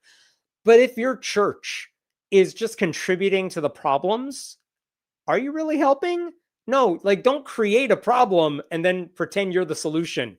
That's kind of what religion does already, right? They make up things that are sins and they say, you know what you need to fix the sins? It's whatever it is we're selling you. They create the problem. They present themselves as the solution. That's kind of how religion works. These pastors are all using the same script to calm their congregation. It's an international phenomena. I always find it very interesting to watch these white evangelical preachers because they're always trying to one-up each other and they always try to find new ways of doing it. But as this paper points out, maybe the words change, but the basic way they do it, the methods they are using are very much the same. I mean, conservative Christian megachurches, white evangelical megachurches, have not unfairly been compared to McDonald's franchises. You can go to anyone you want and know what to expect. And that's why you could study any one of these churches and come away thinking, I kind of know about a lot of these churches because they all kind of function the same way. They spread best practices. This is what works. This is what gets butts in seats. You got to have the modern music and comfy chairs and make it an experience. And that's why a lot of teens get hooked into it. It's like, oh, this is the cool church. I want to come here. That's how they get you.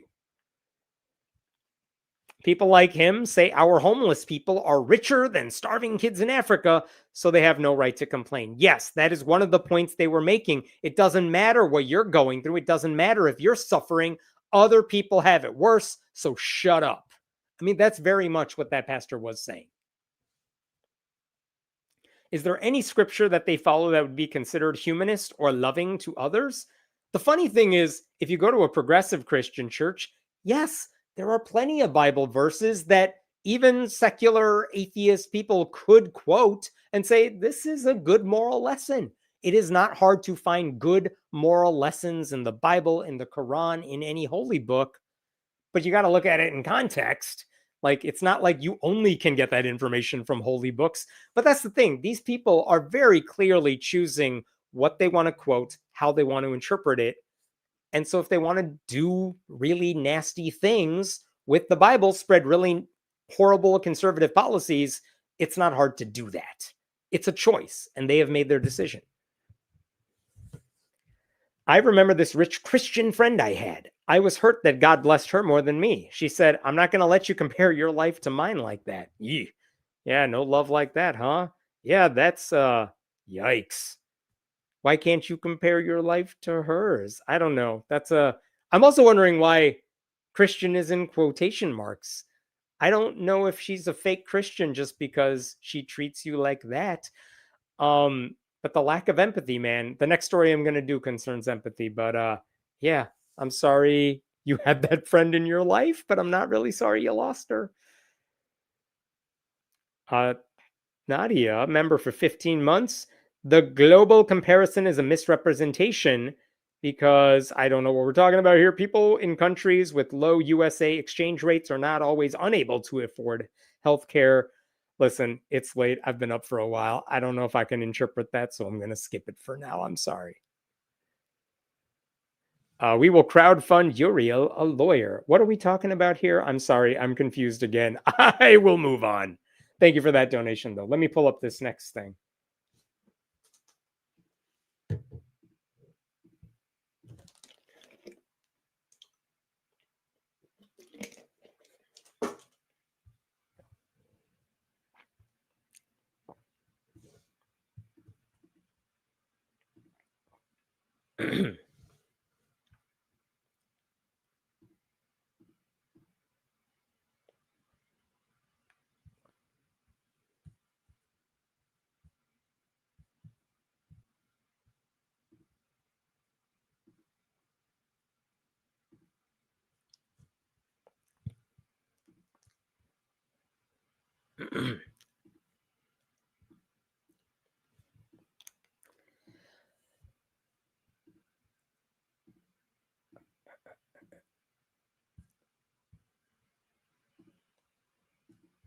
Okay.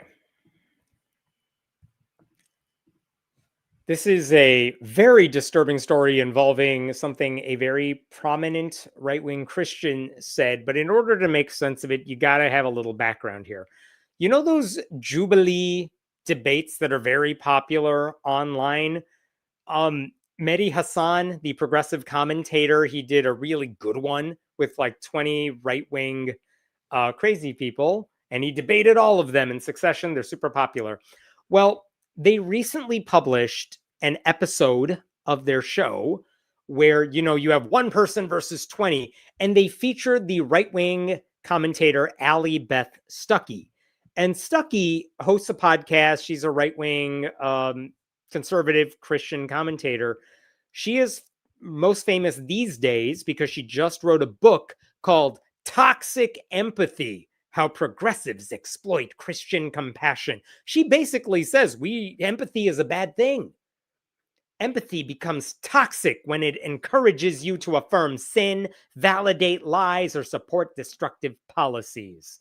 So Allie Beth Stuckey is basically saying, hey, Christians, you need to stop being so nice. No empathy. Which, yeah, I mean, that tracks. I don't really get empathy from conservative Christians, but it's kind of weird to see a conservative Christian telling other Christians, you know what you need less of? Niceness. Anyway, that's Allie Beth Stuckey, and Jubilee recently did an episode of their debate show, and here it is, like surrounded, one conservative Christian versus 20 liberal Christians. I would love to play a few clips for you, but I'm pretty sure they will take down this entire video if I do that. So I won't do it for you, but I will tell you this. In that video, one of the things that happens is Stuckey is obviously very adamant that her conservative interpretations of the Bible are all correct. Of course, she thinks the Bible needs to be taken a certain way. That's why she's a conservative. Well, one of her progressive Christian opponents comes up to the table and he says, how can you basically be so sure that your beliefs are accurate? After all, this person says, there were Christians in the past who thought slavery was just, and they were wrong, weren't they? So, like, how are you so sure you're right? Interesting question. And Allie Beth Stuckey basically ignored that question.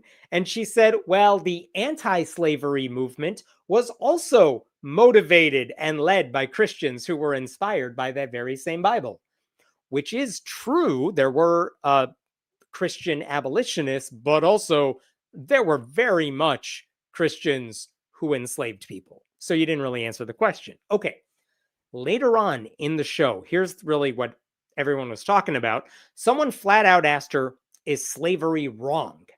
And she said, yes, of course. And then the follow-up question from the debater is, Do you agree with John MacArthur's statements when he says that slavery can be great if you have the right master? And she says, basically, I don't believe he said that. But then she says, I condemn all dehumanization and all objectification of people who are all made in the image of God. No person should be owned. Which, okay, fine. That I'll give you credit for that one, right? You said something that should not be controversial. Nobody should be owned. Good for you. Do I really have to give you credit for saying something so obvious? Okay, so that's what happened in the debate.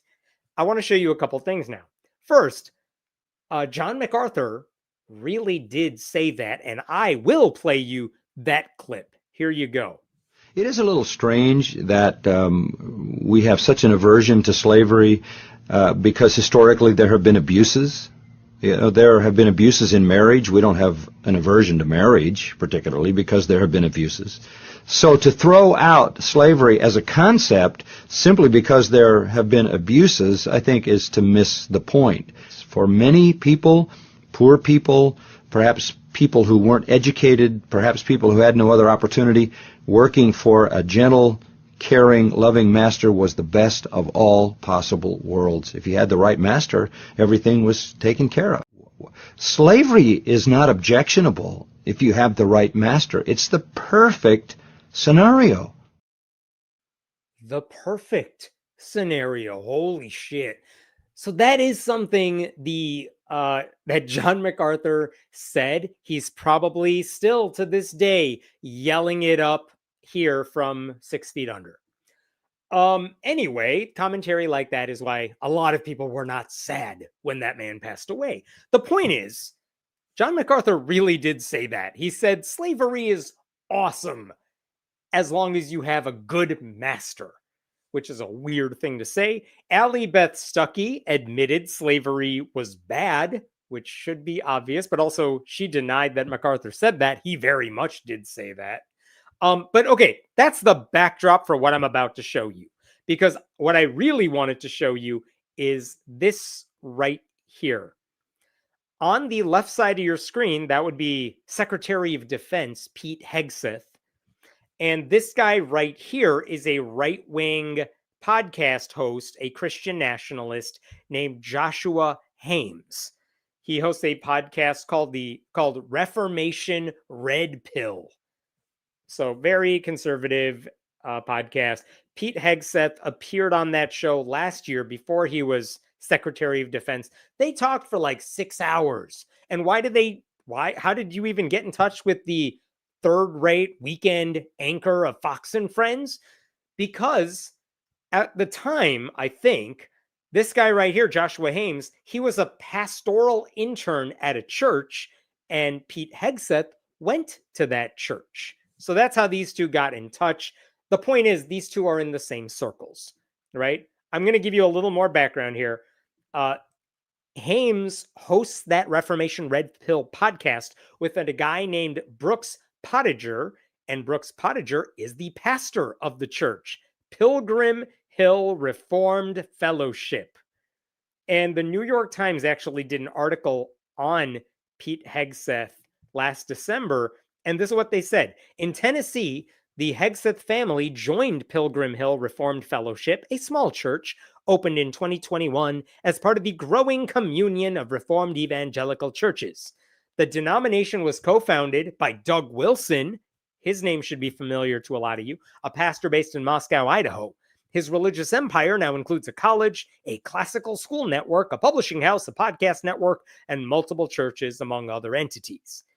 So this is very much not just a conservative church. It's a women should not vote, the man should do all the thinking for the family kind of church. Pete Hegseth is a part of that denomination.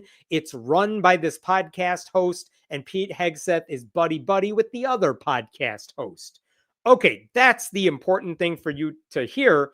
So that guy, Joshua Hames, who was in that picture with Pete Hegseth, I want to play for you a clip of what Hames just said, because he's very mad at Allie Beth Stuckey because of what she said about slavery. Because if you recall from seconds ago, Allie Beth Stuckey is like, I don't believe John MacArthur said slavery is good if you have the right master, which is something he said. But then Allie Beth Stuckey said, of course, slavery is bad. No one should own another human being. Well, guess what Joshua Hames says about that? The institution of slavery is not inherently evil. I know. Some of you guys are upset by that. Some of you guys are saying, I've been saying that for years. Okay, I'll take it a step further. It is not inherently evil to own another human being. Watch out for the chronological snobbery. All right, watch out for it. Do not condemn our forefathers who may have been treating their slaves biblically. And in fact, it was such like 2% of the Americas, right, actually owned slaves. And anyone who actually engaged in real abuse, yeah, we condemn that. We condemn treating other image bearers as subhuman. That's evil. That's bad. That's not good. We can condemn that, okay? But we cannot condemn the entire institution of slavery like outright. We just cannot do that because the Bible does not do that. You can't condemn slavery? What is going on with Pete Hegseth's church? Like, this is not a tough moral dilemma. It's slavery. It's inherently wrong and immoral. You don't have to dissect that one. It's not up for debate. There's no good way of depriving another human being of their freedom. Like, it takes religion to convince people that something so obviously evil is both God-sanctioned and wonderful, as long as it's done the right way. You guys, come on. If they are bad slave owners, of course that's bad. But why won't anyone think of the good slave owners? That's seriously the Christian message we are getting from this guy. Like, this is the problem with Christian nationalism. It is a movement that uses the Bible to cover up its own moral decay, right? If you think about the horror of slavery, which is like the ultimate dehumanization, and you pretend it's compatible with Christianity, this ain't theology anymore. It's a self-own. You are admitting there is something wrong with your religion. You are using religion to justify cruelty in a way that's so much worse than all the other ways they do that. And by the way, that is how Pete Hegseth has operated since his promotion from the backbench at Fox News to the leader of the armed forces, basically treating the U.S. military as if it's an extension of his desire for a Christian crusade.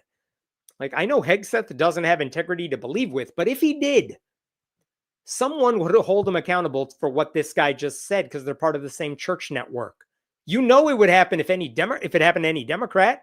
If the pastor of your church says something, do you remember Barack Obama and Reverend Jeremiah Wright? If your pastor says something objectionable, or the guy who worked at the church who said something objectionable, of course the person's going to be held accountable for it, even if you disagree, even if you weren't there when it happened. How come Hegseth's not being held accountable for what this guy just said? Right? But Hegseth won't be held accountable to it because the media is not going to do that to him. He is incapable from criticizing someone from his own tribe. And his silence in the face of this should be complicity for everyone else, for decent people of faith, for decent people who are non-religious, the media, who's actually good at their jobs. Comments like these should be met with moral outrage. This should be a national scandal. It's not, because, I don't know, they don't care about any of this stuff. They're numb to the horrible things Christian nationalists do. But there can be no biblical defense for owning another human being. There's no right way to commit an evil act. And any religion that says otherwise is not a religion worth following. And this guy is admitting his religion is not worth following because he can't even bring himself to say slavery is bad. He is justifying slavery if done a certain way. I mean, if you are excusing slavery, you are rejecting humanity. You are rejecting the core of what humanity is. And it is so deeply telling that a religious group promoting that kind of thinking has huge fans in the current Republican administration. So I just wanted to show you that clip, and you should spread it and link it to Hegseth, because this is the church he goes to. They're in the same circles. This is the sort of stuff they preach. It's disturbing. I will leave it there, I guess. What questions we got here? I'd like to know if he'd be willing to trade places with the slave, with a good master. I love the question. I love the fact that maybe that question makes him do some logical gymnastics, because eventually he'll be like, yeah, it would be fine if I had a good master, because the good master would let me do whatever I want, which is totally not how it works, right? Like, they would find a way to rationalize it so they don't look like hypocrites, but they're hypocrites. Secretary of War. Oh, you're right. I'm sorry. I said Pete Hegseth was the defense secretary. Nope, he's the war secretary, because we live in a very dumb country that wants to hurt everybody. It just occurred to me, do all power-hungry political personalities have a religious pastor to complete their circle of actors for manipulation? The answer is yes. I mean, we're not even talking about the Bible study that is being run in the White House right now and in Congress. We're not talking about Mike Johnson or Caroline Leavitt or Pam Bondi or any of these people who love to wear their cross necklaces while they dehumanize people who are brown and poor and trans and anything that they don't like. Image bearers mean they believe some ethnicities don't bear the image and are therefore okay to enslave. That's Rush Dooney's argument. There may be some truth to that, but also, who are the image bearers? I don't know if it just applies to people who are not white, but people who don't think or act the way they do. It would extend to them as well. I'm not sure. Oh, Imago Dei. That's the word I missed there. But yeah, I mean, the fact that if you think anybody is okay to enslave, you're the problem now. All right, I got one last story for you. Give me 1 second here.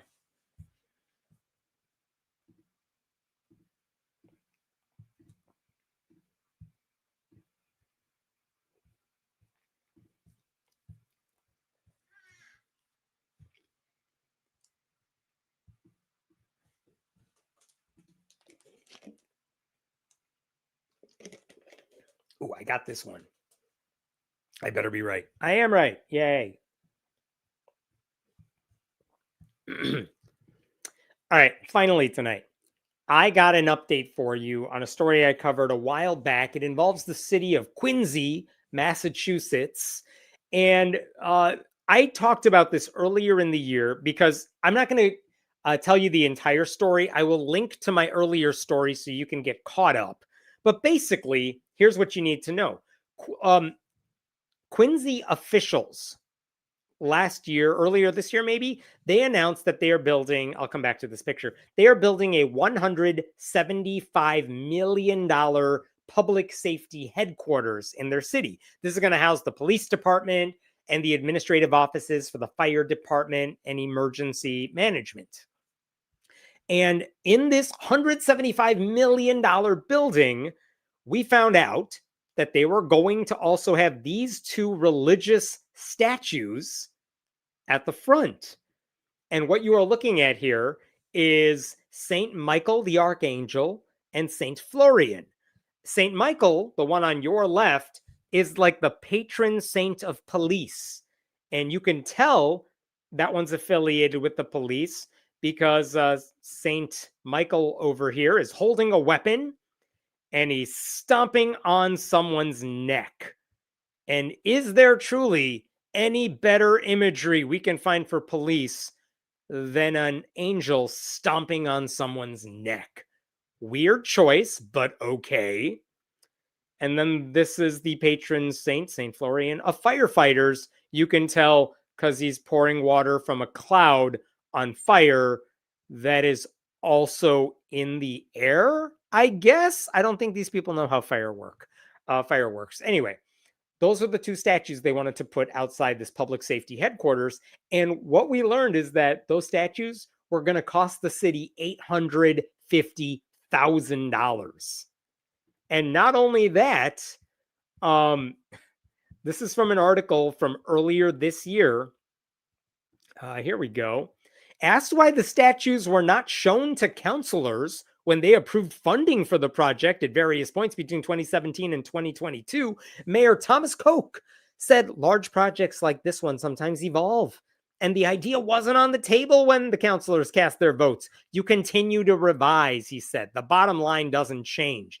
It kind of does, though, because the bottom line just went up by $850,000 because the mayor of this town shoved these religious statues into the design after the city council had already approved the facility. Like the mayor just shoved this in there, costing taxpayers nearly $1 million. That's why this was news. Interestingly enough, when the local media asked about this, and they're like, can you justify wasting all this money? Koch said the saints add interest and connect to the uses of the buildings. He happens to be a devout Catholic. He pointed out St. Michael is a figure common to Christianity, Islam, and Judaism.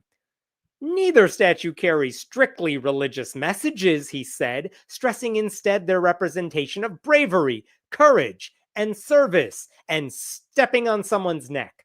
Values which he said Quincy's first responders exemplify. It seemed natural to do those images. Dude, those are religious statues. If your argument for they're not religious, they're common to Christianity, Islam, and Judaism. Yeah, because those are religions. It's religious statues. What the hell are we doing here? Of course those are religious. Why are we having this discussion? This is dumb. So, again, I made a video about all of this a while back. And I'm just trying to jump down because, again, a lot of people complained about this. Church-state separation groups wrote a letter saying you can't have those statues. We are representing clients who live in your community who don't want to see these statues. They are saying this is not just offensive, but this violates our it's religious discrimination of sorts, because I might have to go to the police station. I might have to go to this public safety building, and I should not have to walk through a religious temple in order to get city work done, right? So the ACLU of Massachusetts, the ACLU, the Freedom from Religion Foundation, Americans United, they were sending letters saying, don't go through with this. We're going to sue and we're going to win. Like, just don't. And the city was like, well, they didn't do anything about it. They didn't stop it. And so finally, last time I made a video about this, those church-state separation groups did file a lawsuit. They did sue. And what they said is, we are representing 6 residents of the city. In fact, you could see this lawsuit right here. They filed this lawsuit on behalf of 6 people. And I want to show you this right here. Plaintiffs are residents of Quincy who practice a variety of faiths, including Catholicism, Judaism, and Unitarianism, as well as Quincy residents who are humanist, atheist, spiritual, or do not identify with a single faith or religious organization. They bring this suit to protect their rights under the Massachusetts Constitution and to ensure that their government respects their community's rich religious pluralism. Affixing religious icons of one particular faith to a government facility, the city's public safety building no less, sends an alarming message that those who do not subscribe to the city's preferred religious beliefs are second-class residents who should not feel safe, welcomed, or equally respected by their government. So this went into more detail. It was like a 25-page lawsuit, and I just read you a paragraph, but they did file it. And they pointed out in the lawsuit that if you put up these statues, it's not legal. It's like putting up a Christian nativity scene outside a courthouse. The only way you can get away with it is by including, scenes from other religious groups or secular symbols alongside the Christian ones. And the argument that the mayor made that these are secular symbols, that's obviously BS, because one of the lawyers said police and firefighters do not invoke these figures for political reasons. They invoke them for religious protection. So the only way you would even know who these statues are because they are the patron saints in a religious context. You know what I mean? So anyway, all these groups try to warn the city. City doesn't listen. They filed the lawsuit. There we go. Well, here's the update for you after all this.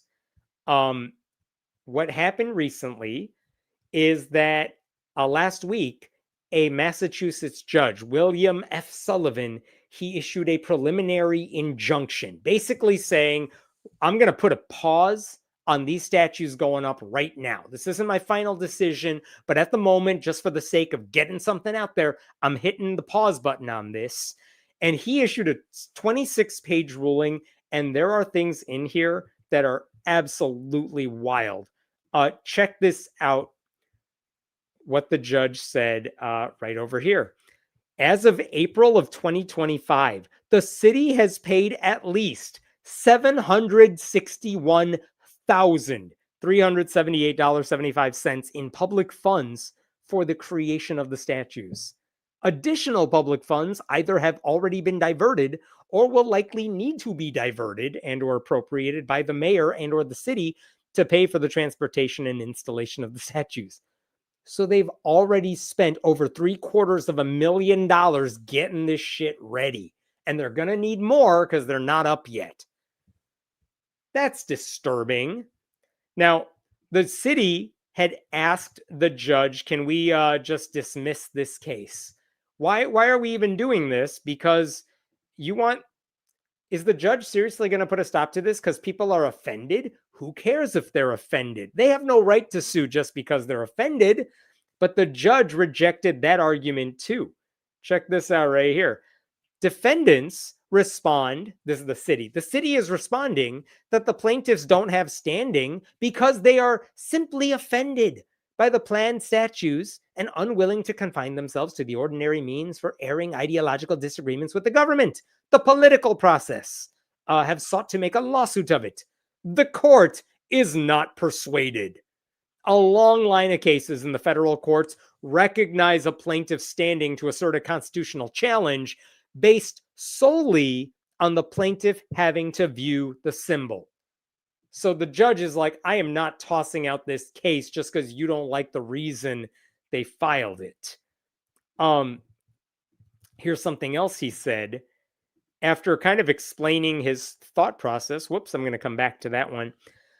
In other words, the city is arguing greater harmony would exist if only minority sects would acquiesce to the majority position and accept subordinate status.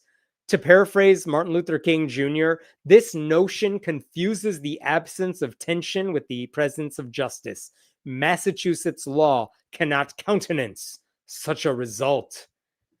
And the last thing I want to point out here is this bit. In this court's view, giving a member of the public standing to challenge the overt presentation of Catholic symbols on the front of a public building does not amount to a modified heckler's veto. That's his rebuke to the city. Like, I don't care if you don't like that they're offended by it. That counts in this court. So all of that is to say, this judge says they're allowed to sue. They have legal standing to sue, which is good. That means the lawsuit can proceed. But what about the merits of the argument? Well, this judge said that these statues are clearly an endorsement of religion. In fact, he said that we can use the Lemon test to see if it fits. Now, you may think the Supreme Court, the U.S. Supreme Court killed off the Lemon test. This judge said that may be true, but in Massachusetts, we have our own version of the Lemon test, which allows him to decide if something violates church-state separation or it's legal. He also said, while we're at it, if you want to ask me, is this tradition, I'll knock it down for that reason too. So this judge said, look, the decision to erect these statues is motivated wholly, entirely by religious considerations.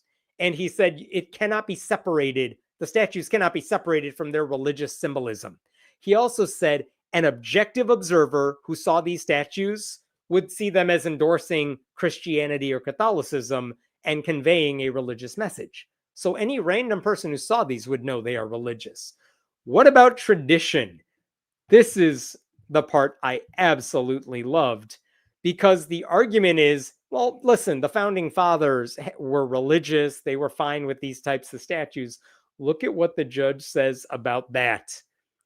To be sure, the history of religious freedom in Massachusetts is complicated, but this court does not base its understanding of the Massachusetts Declaration of Rights solely on what its founders envisioned at the time they signed the document. To do so would perpetuate the petty bigotries of the past.